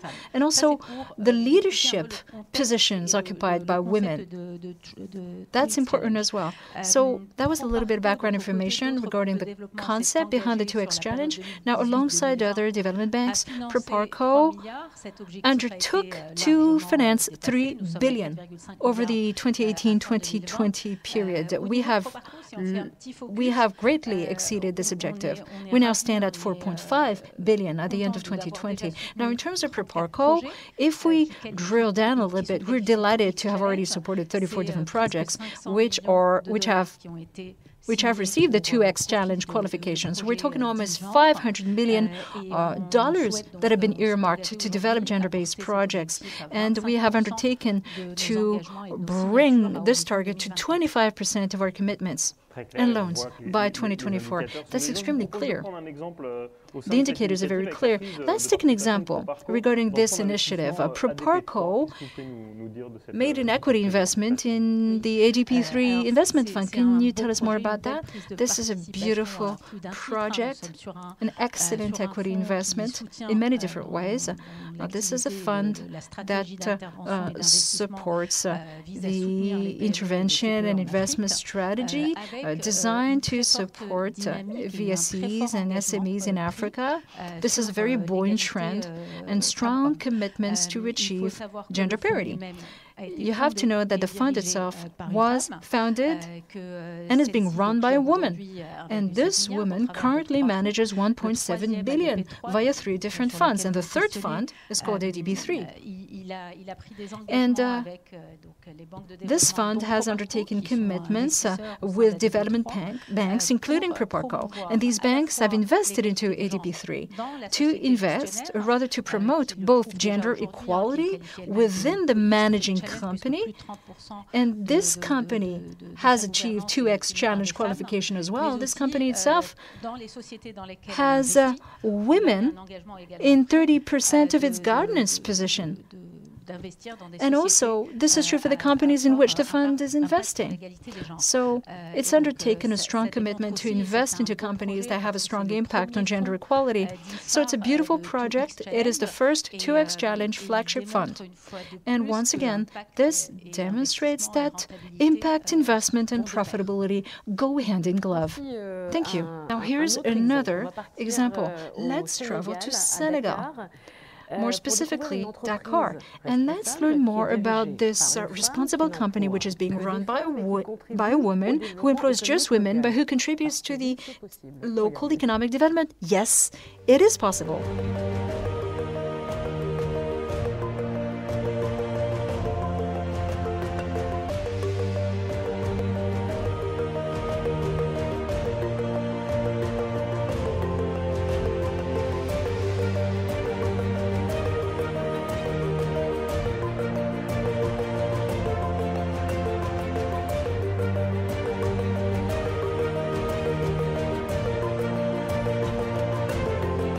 Les produits sont à base d'arachide noix de cajou. On a des produits très innovants, des produits sains. On développe d'ailleurs cette culture de snacks sains avec des produits avec une très grande qualité gustative.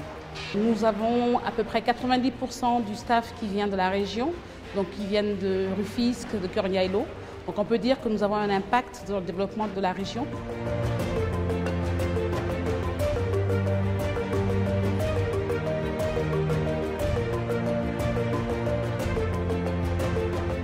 En plus du financement, Teranga Capital nous a beaucoup apporté dans la gestion de l'entreprise. Aujourd'hui, nous avons un conseil d'administration qui se fait tous les 3 mois. On a la chance d'avoir avec Teranga l'assistance technique. Nous savons faire aujourd'hui, calculer les marges que nous faisons sur tous les produits parce que nous avons mis en place une mission de consulting en comptabilité analytique avec Teranga. Alors, comme Vincent le faisait So, as Vincent just pointed out to me during that short report, it's a company that employs 85% of its workforce are women. Not 100%, I got a little carried away there just before. But what would you like to say, Miriam? I think this is another shining example of what we try and see more broadly throughout Africa. Because there is so much wealth that women can create. Female leadership is so important. This is a responsible company here, and it's a company that acts and operates in a very responsible way across the entire value chain. It brings value to the country because it employs people, it employs women. It's for that reason that I think this is a fantastic example of the sorts of projects that we want to support, and it is very much in line with Proparco and Choose Africa. We're going to stay in Senegal with the end of this section on women in business. We'll be talking about Kadi Nakolima in Dakar. So she has been a business owner for some 10 years now. She chose to move back to Senegal after having traveled to France for her tertiary education. She founded Nest, a healthcare facility for mothers and their children, and she was funded by I&P, a major partner of Proparco. Hadi, hello. Merci d'être avec nous. Alors, après quelques années, avec quelques années de recul, quelle est votre expérience? Thank you for joining us. So, now you've been in business for some years. What is your experience as a female business leader? Well, when I think about my experience as a woman in business, I would say that it actually took me quite some time to realize that me as a young woman, that would have an influence on my professional relationships with people, with financial partners, corporate partners, and the like. I wasn't very aware of the image that I was giving off as being a young female in business. But gender and age are so important in our company, in our country. For example, I remember there was one time I was pitching my business idea to some investors. It was a pitch that I'd been working on for some time. At the end of my pitch, one of them came up to me and said, well, you've got everything that you need to be able to get our funding. And then he finished off by saying, we really feel that someone else had a bit of influence over the pitch, one of your advisors. And that's when I realized that everyone has certain biases that affect their view of the world, and gender is one of them. In fact, it's a main one. Gender plays such a massive role in our professional relationships, partnerships, whatever the case may be. And in your business, how were you affected by the crisis? So we work in women and children healthcare. So we weren't very much affected by the crisis, certainly compared to other sectors like tourism, hospitality, education. So we continued having patients coming in, pregnant women, sick children. But that said, I don't really think we have been able to truly, fully assess the impact that COVID is going to have on health across our population. I think there's going to be a lot of collateral damage that we will see in other sectors because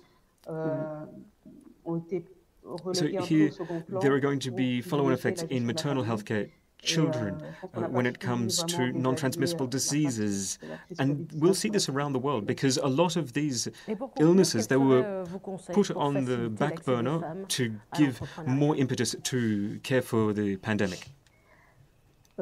So what about women in business and making it easier for them? I'd like to talk about Senegal. Senegal is a country that I am most familiar with. For me, in Senegal, I think female entrepreneurship is something that has been quite present for some time now. It is such an integral part of our culture. My mother was a business owner. She ran a business that covered a number of countries, Senegal, Turkey, Egypt. My mother, she too was a business owner. And even today, we can see that there is a lot of women in business. But that said, there's something that I've observed. Once you're in a company that goes above a certain size, you start seeing fewer and fewer women. There are very few women who have been able to get their business to take it from an SME and scale it. Now, this is something that I find quite interesting, almost concerning. It raises a number of questions, especially when it comes to accessing money, equity when you're a woman, about scaling when you're a woman. It's about having access to public tenders. Because I think there are certain barriers, invisible barriers that are in place, the biases that I was talking about earlier. Why don't women win bids, despite the fact that they have all the figures and the statistics on the side, despite the fact that they are credible, competitive business owners?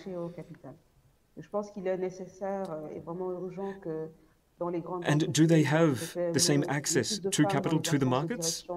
I'm not sure, and I think it's essential for big companies, not just in SMEs, to have women in management positions, investment funds, investment committees, to have women around the table so that we can break down these biases, so that we can have true equality, so that women can also have access to these opportunities, women who have proven their worth. Thank you so much for telling us your own experience, Khadi. All the best. Alors on le voit bien, Choose Africa appuie des projets généreux. So Choose Africa supports a number of projects that are generous, effective, useful projects, and it has actually given rise to a number of questions that we have for our live feed. We have one here for you, Miriam. This question comes from Miss Kwame. And she asks, Accra, how can I Ghana. connect with women investors to get more capital and to expand my business? Merci pour cette question qui, je trouve, fait bien écho à ce qu'on vient d'entendre. Thank you very much for that question. It is right in line with what we just heard. What I could say first and foremost is that at Proparco, we have local representation in Accra. So I would encourage the lady who asked the question to reach out to Proparco, the AFD group, who also have local offices. And it's a fantastic way to reach out to our networks. Also, on top of financial support, we provide extra financial support. Proparco is so much behind that. AFD Group also provides a number of tools to support customers, partners, financial institutions, investment funds with whom we work. And we put those people in touch with our customers, depending obviously on where they are in terms of their business cycle. On top of that, we have an international network, an African network within Proparco.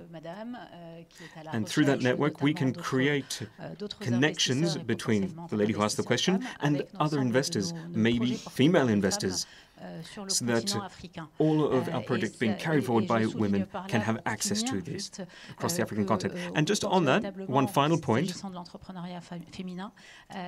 again talking about women in business, we think it is so important to focus on mentoring, networking and the like.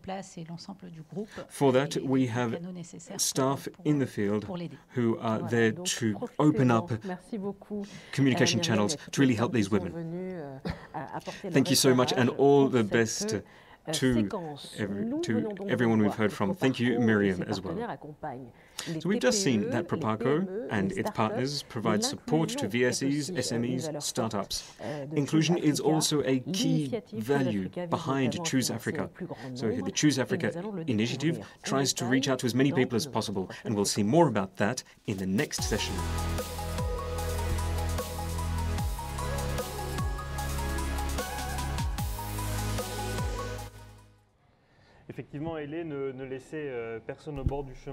Ellie, exactly right. We mustn't leave anyone by the wayside. So for the next three guests, first we'll turn over to Laurence Botin. You're in charge of Senior Business Manager at Proparco for microfinancing.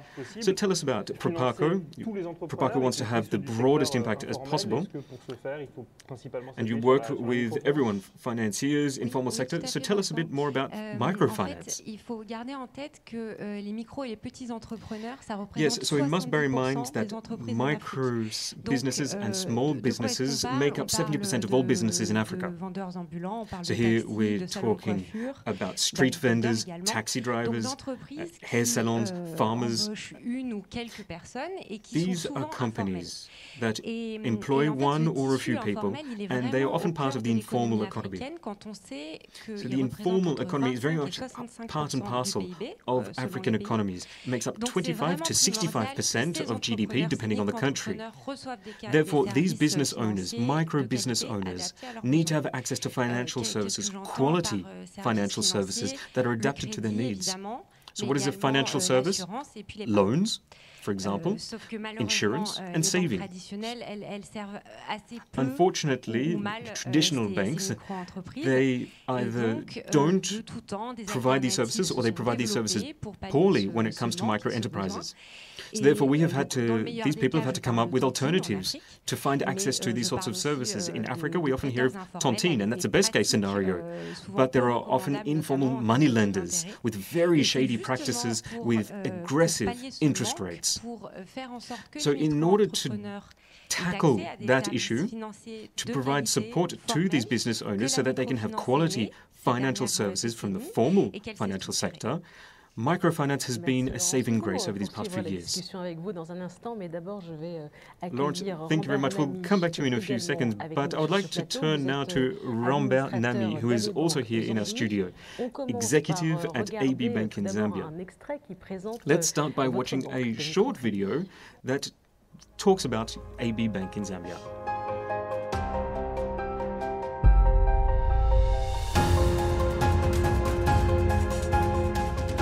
90% of all the businesses in this country are small businesses. They are informal businesses. They are doers and makers. They are what in Zambia are called marketeers. 90% of all economical activity is done by such small clients. Usually they would turn to informal money lenders who tend to have quite aggressive interest rates and also sometimes even unfair conditions. They need capital in order for them to grow, and this is where AB Bank comes in to bridge that gap, to offer that financing to these clients. Compared to the other banks, we're more flexible on the requirements such that any client, as long as they meet the criteria, will be able to get a facility from us. So what we do is we create a methodology which allows them to have access to these things with their limited documentation, with their limited collaterals.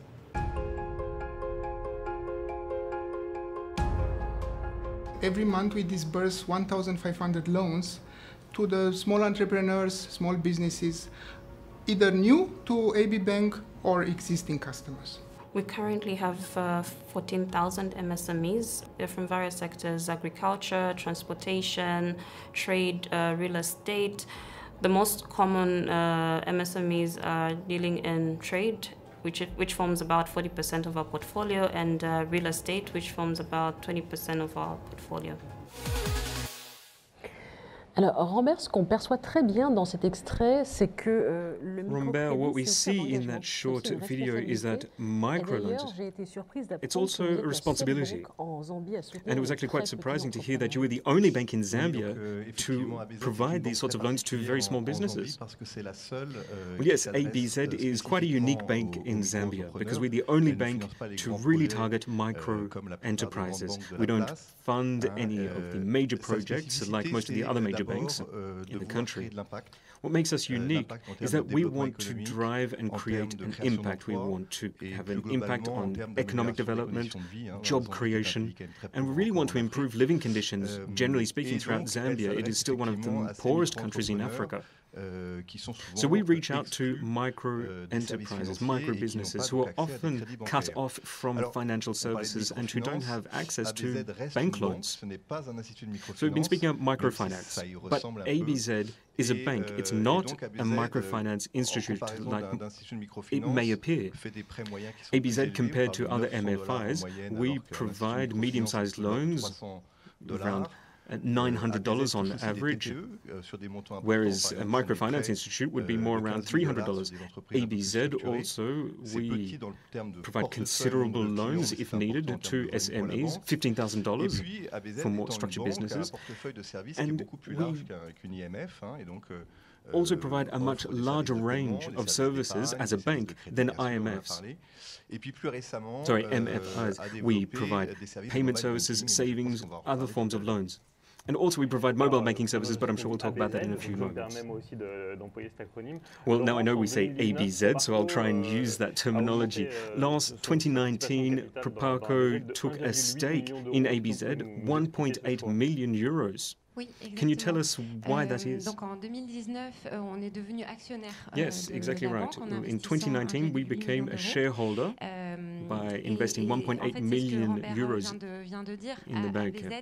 And just as Rambert said, ABZ is the only bank in Zambia that targets that customer base, micro enterprises. So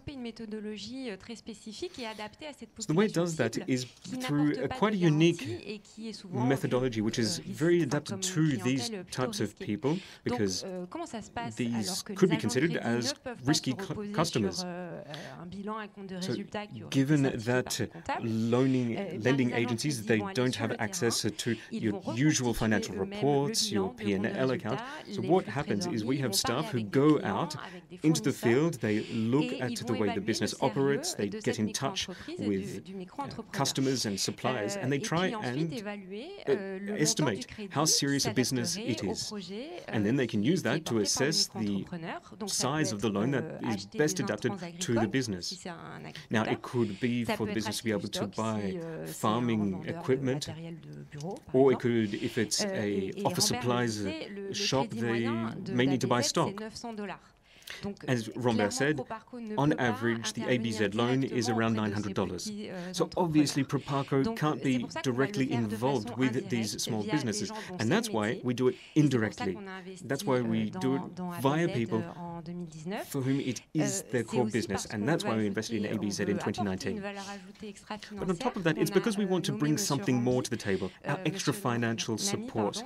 And for that reason, we appointed Mr. Nami here as bank executive. The reason for that is because he's an expert when it comes to digital finance, and that's what the bank really needed.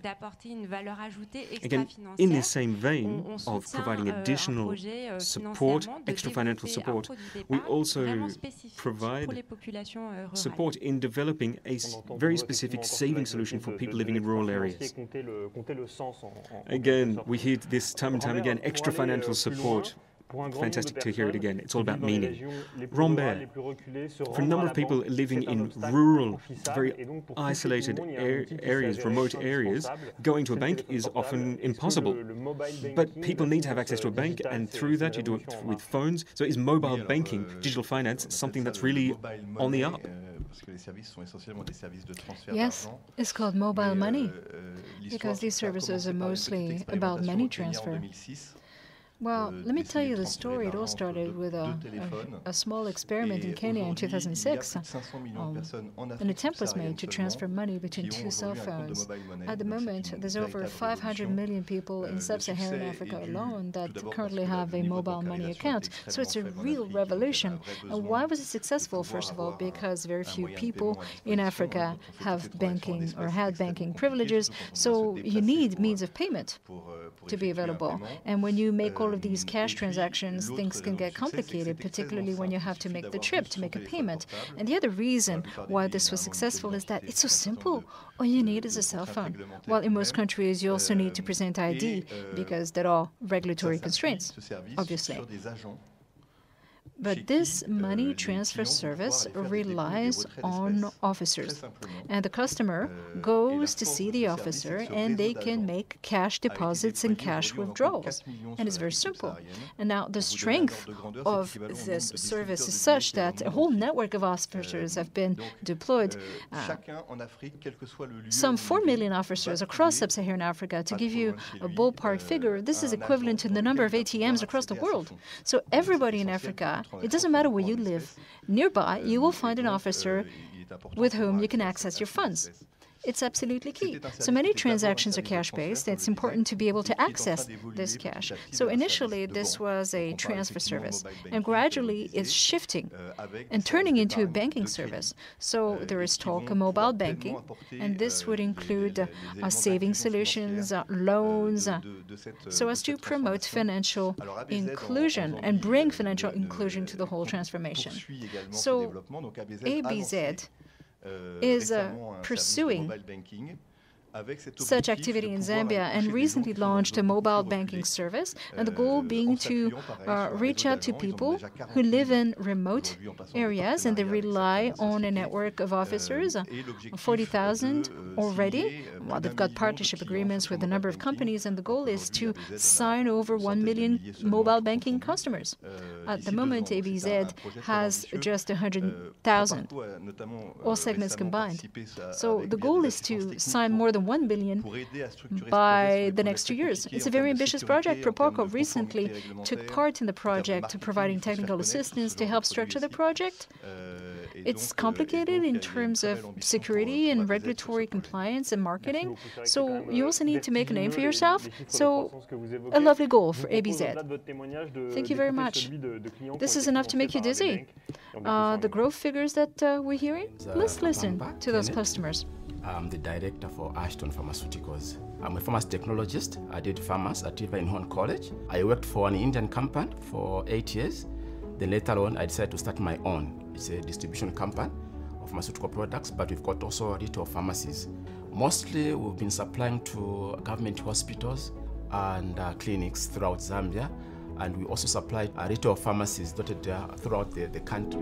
To start and try to find a share of the market in the industry, it was tricky. There was need for us to get a loan. So we approached other banks, these traditional banks, big banks. We never got the attention that we needed. Maybe because they thought we were too small for them, until somebody recommended AB Bank. And within a week or so, we were given a loan, which we started with about 200,000, which helped us to restock. Within a year, we were able to repay the loan. And then we got another loan, about 800,000, which helps us to open another branch. And then from there, we've been interacting with AB Bank. They've been helping us a lot. Every time we've got challenges in terms of cash flow, we would go for advice. If we need some money, they would also help us in that direction. It was difficult to go to any bank to go and get a loan because you are not in employment. I heard about the AB Bank through my neighbor, who's also a farmer, and he approached me to say, do you know that the AB Bank have introduced the loans for the farmers? I said, oh, yeah, I would love to, because I had a challenge of water and I wanted to buy the pump, I wanted to buy the tank, and I wanted to do a lot of things, but because of water. And I went for it. Without the help of AB Bank, believe it or not, I was not going to manage. Rambert, earlier you said that 80% of Africans have smartphones but no banking privileges. Let's leave Zambia, let's go to South Africa. Jumbo was created to provide loans to micro-entrepreneurs without banking privileges, using mobile banking. Let's hear from both of them. More especially wakazi, more especially my young ladies, kutenga drama because wazafuna my requirements or collateral. I ran my own business, construction. I went to that same bank that I banked with for so long, for so many years. They refused to give me the loan. They said, no, we cannot give you the loan because you are self-employed. First yanga na sova loan was 20 kwacha. Pa first now da masoksi ya chimuna pakanapeza profit ya chita inglizi na bwana chita decide kugula masketi ya chikazi. There was a time we were working, no money for tile cement. So I got in a silver loan, I bought the tile cement and we went to finish the work. Un très beau témoignage sur l'essor que peuvent prendre des micro-entrepreneurs. A beautiful testimonial how micro entrepreneurs can increase their business thanks to Jumo, not Jumbo, obviously, not Dumbo either. That was the elephant in the room, obviously, but you understood that. Rambert, to tie in with everything we have been saying, has the COVID crisis fast-tracked this change? What about your business? Well, fortunately, the impact of COVID on the population in Zambia has been limited, but the economy is extremely fragile, and so the impact of the lockdown has been tough, and the bank did suffer. Customers prefer to save rather than request loans under the circumstances. This being said, the bank has made changes to branches, to limit travel, to reduce opening hours and manning strength. It's very important to find ways to save customers a trip. Well, usually they go to the bank once a month to pay back their monthly installment, to pay back their loan, and by using mobile money services, as we said before, there are 5 million customers who already have a mobile money account in Zambia at the moment, and they were able to use their cell phone from home and make those payments. This is something the bank initiated in 2019 before the COVID crisis, and this initiative was off to a good start. 20 to 30% of repayments were already being made remotely in 2019, and in 2020, because of COVID, that number trebled, and the number of repayments made digitally trebled. Because now 70% of repayments are being made directly via a mobile, and this means a lot of transformations for the bank. At the end of the day, the current network model, which is based on a highly localized presence of banking branches, may be spread further throughout the country using a lighter weight model in terms of local presence. So yes, this is fast-tracking. Philippe Guichandu from the Grameen Crédit Agricole Foundation is with us as well. Hello, kind sir. As part of Choose Africa, you currently benefit from securities and guarantees provided by Proparco. Please explain what you do. Allow me to start by introducing the Grameen Crédit Agricole Foundation, which was created in 2008 by the Crédit Agricole Group and the Grameen Trust in Bangladesh. The Grameen Trust organization received the Nobel Peace Prize in 2006 alongside Professor Mohamed Yunus, who is known as the father of microfinance. So the foundation was created to support microfinance institutions and social enterprises with a view to fighting financial exclusion, banking exclusion, but also to promote entrepreneurship and, as we said before, more specifically, female entrepreneurship. We currently operate in 37 countries, most of them in Africa. This is an important thrust of our growth. We work with 77 microfinance institutions, not necessarily banks. Many of them are NGOs, cooperative groups, non-banking financial institutions, and they will serve the needs of micro-entrepreneurs, as Laurence explained.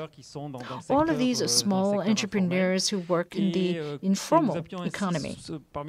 We have 7 million beneficiaries, or rather our partners have 7 million beneficiaries, including 73% women, which is a much higher figure than what we heard earlier.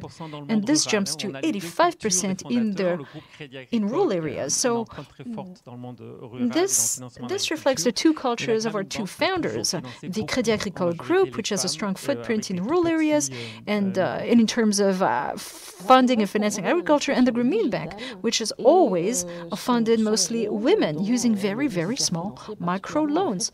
Let's get back to digital for a minute and the role that the digital transformation plays in the financial sector, particularly in Africa. Do you agree with Rambert's enthusiasm on this front? Not entirely. One thing is sure, financial inclusion, particularly in Africa, is taking place and will take place thanks to digital growth.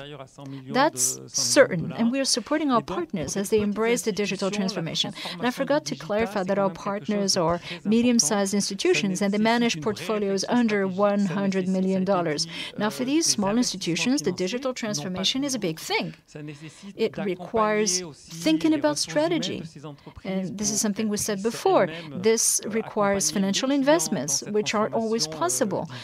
This requires supporting the company's human resources so that they too can support their own customers as these customers embrace the digital transformation. So it's sort of a mini revolution, and not everybody is capable of doing that, or it may be difficult for a lot of them. Also, what we're seeing is the emergence of fintech. This is a new type of institutions, and they provide a wide raft of credits, access to loans in particular, and we need to be extremely cautious here. And this is where I may be a little more critical, particularly when it comes to Kenya, which has been quoted as a pioneer in digital transformation. What you need to know, and I checked the figures before I came here, in 2020, 6% of the adult population, we're talking nearly 3.2 million people, are over-indebted because they took out loans ranging from $1.5 and $50 with interest rates that can go up to 350% per year via these structures or entities. So as you can see, we need regulation. That's something we need to state. And there are real questions about how the sector can be regulated. And also the populations need financial education. That is so important. We realized that most people did not understand what were the terms of the loan. And now they find themselves blacklisted simply because they may have borrowed $2 or $5. So as you can see, abuses do happen, even though we do provide a lot of support to our customers to make sure those abuses don't happen. So it's a real challenge, making sure that these technological advances will benefit everybody, first and foremost, the customers. Now, getting back to your activities, and as a subscript to what you said earlier, as we know, you are rolling out Proparco's financing solutions in Africa. Maybe the support you receive, you propose, isn't just financial.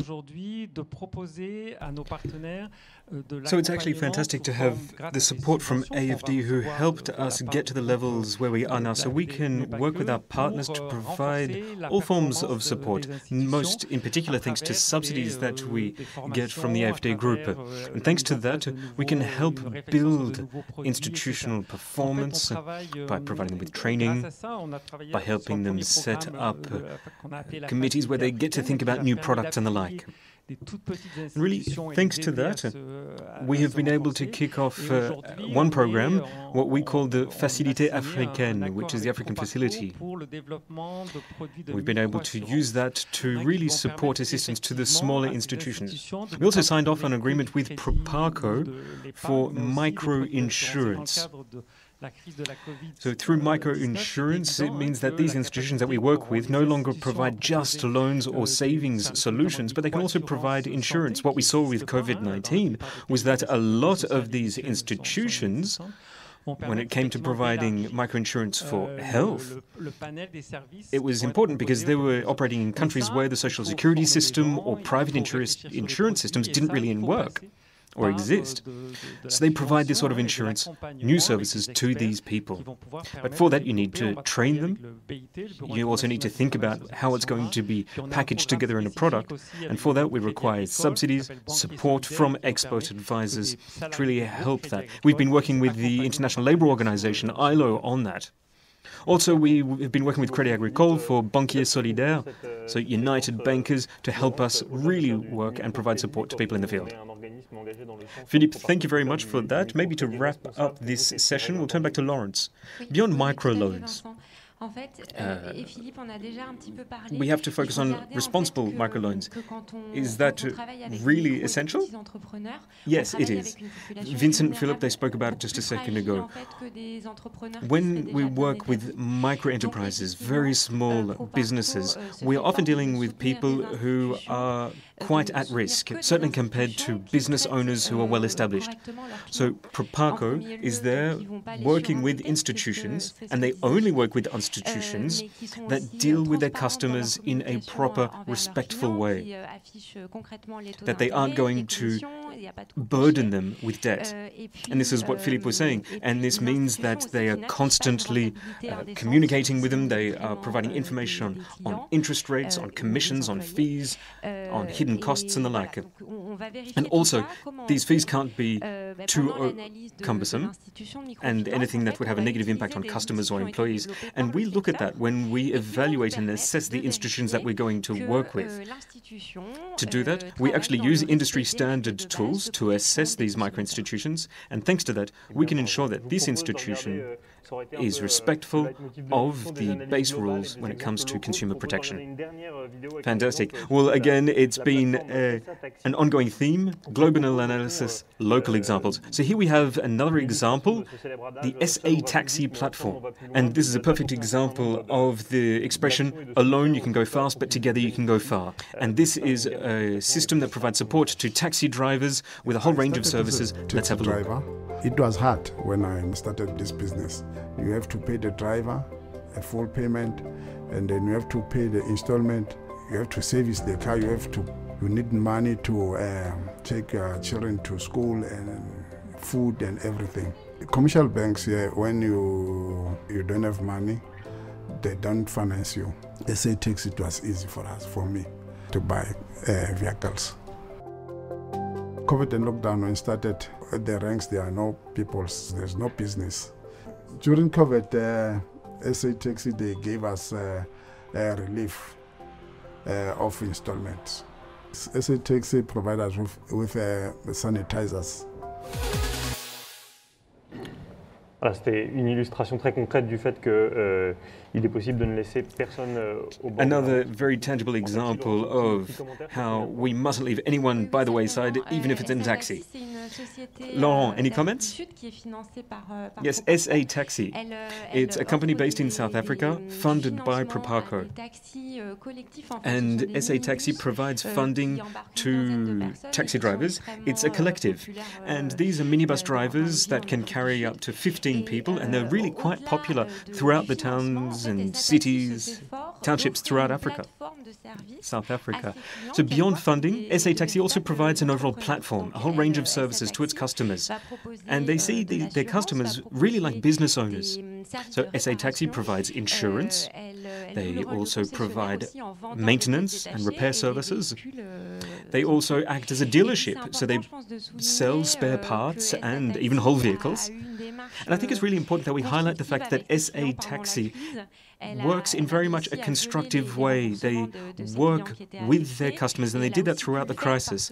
They put a hold on debt reimbursements and monthly installments, and also they had assistance from Proparco and other moneylenders who put SA Taxi's monthly installments on hold.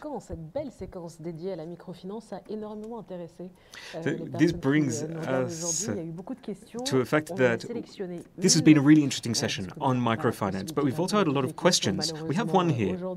Obviously, we can't take all of the questions because there have been so many and we have limited time. This is from Mrs. Kouassi. She has a hair salon in Abidjan. And I'll ask this of you, Laurence. She says, so I understand that microcredits, they're small loans. I have a hair salon with 2 employees. I want to increase my business. Is there a microfinance institution out there who will happily lend me enough money to be able to buy the shop space next door? What can we answer? Great question. So we spoke often about farming, about office supplies shops, but microloans and microcredits can also help people buy water pumps, as what we heard in that video about Zambia. So really, these microloans, they can help people invest. And imagine in the case that was given, so this person will go in and speak to a credit or loan advisor working in a microfinance institution based in Abidjan. That person will then see how the business runs, see what the overall business plan is, what their income overheads are. And with that, the advisor will be able to assess the profitability of the project. If it is profitable, and if the lady will be able to pay back her loan, then yes, I don't see why she wouldn't be able to have access to a microcredit. Well, I think that's quite encouraging for Mrs. Kwasi and all others interested in microloans. Obviously, there were so many questions we couldn't answer all of them today because we had so much to cover today. But we have all of our experts who will happily answer them in the near future. Ladies and gentlemen, thank you for joining us for our last roundtable discussion. This brings us to the end of our show. So let's finish off just as we started with Gregory Clement.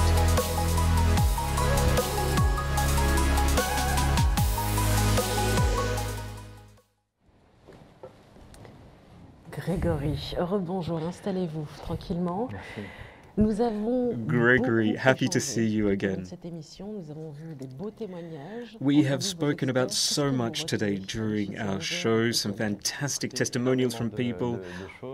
What do you really take out of it? Well, we covered so much. I would really like to thank you for giving me this opportunity to speak last. I would first like to thank both you, Ele and Vincent, for running this show. It was a fantastic event. I would also like to thank all of our technical teams working behind the scenes, getting the show shipshape and ready to go. It's a first time we've ever done this for Proparco. I would also really like to thank all of our employees, our colleagues, partners, customers who were a major part of this, and they were either here on our set or they joined us by satellite, and I think really it was a feat of technical wonder and marvel. Great success. Thanks to you, you took us on a great journey today. Now, given the fact that we can't really travel anymore, it was so enjoyable. We were able to hear a lot from people, very interesting things that people had to say. And I think it really highlights exactly what our mission is. Our mission as a development institution. It's a fantastic mission, and really we've seen the tangible results of everything that we've been able to do. A few final remarks. Well, I would like to first and foremost come back to the COVID-19 crisis. I think it has had considerable impact on all of the economies in which we are present. Nearly every economy around the world has been hit by COVID, especially in Africa. What we have seen is that there has been a rise in inequality, more people in fragile situations, and there's been a rise in poverty. So therefore, our mission is more important now than ever before. It's such a unique time we're living in. What we also saw in the different examples and testimonials is that Africa is full of resources. It is so resourceful. It has a vibrant youth. There's so much talent that is coming out of the woodworks, a real lifeblood that we are seeing there. We can see that this is an Africa that runs businesses. So our mission is to be there to support these business owners. And this is something that we do normally, but I think we really need to ramp up efforts because we are facing situations that are more complex and more unstable. And this is exactly what we heard in all of the videos today. So we need to create a virtuous cycle. That's what we're trying to show today. And through that virtuous cycle, we can show that there are success stories out there. There are fantastic examples of people who succeeded. And promoting these adventures, it's about encouraging other people to take up business, to feel emboldened, so that they too can start their own adventure and they can be entrepreneurs. And really, that is what we wanted to do today, encourage people to start businesses in Africa. Another point, and it's what we've seen throughout today's show, is that in Africa, people really want to start businesses. Choose Africa. Choose Africa is a way for companies at whatever stage of their business cycle, they can have access to support, and we're there for them. And these companies, they have different needs depending on where they are up to in their business cycle. What we have is a whole range of solutions and instruments that suit each of those stages. And we will continue it down this vein. We also saw that and it came out time and time again here on the set, is that there is a lot of women businesses. 15 to 30% of startups today are set up by women compared to only 2% in the rest of the world. So that's quite considerable. It's quite unique in Africa with women driving business forward. And I think staff within Proparco and all of our financial development institutions have understood that. It's going to be a main driver in the future for the continent. So over the past 5 years, it's important to look back over the past, and between 2015 and 2020, Proparco rolled out 10 billion euros in funding or investment. It's a considerable amount, and of those 10 billion euros, 5 billion was specifically targeted in Africa. So we're going to continue down that path. We're in fact going to ramp up efforts by using support from the AFD, our parent company, but also working with our partner institutions. We've got some fantastic partnerships with financial institutions from throughout Europe. We're also going to work with the European Union itself. I think it's a major player for us, and the EU has really understood what the private sector can do in terms of economic development. And maybe the last point I would like to finish on, it's what is the future challenge? And our future challenge is that we're going to have to try and get international direct investment, private investment, and channel it towards the African continent. And I think we've seen it clearly today. When you invest in Africa, it's possible, it's profitable as well. So our next challenge is going to be getting those institutional investors, foreign investors, insurance companies, asset managers from the global north to channel their funding towards Africa. And that funding needs to go into key industries. Because when we do that, we will be able to help work towards the Sustainable Development Goals set by the UN. So really that's what I did want to finish on. So getting international funding towards Africa, our mission, all of this will help us really be up to the challenge of what the future holds for us. Thank you very much for being with us today.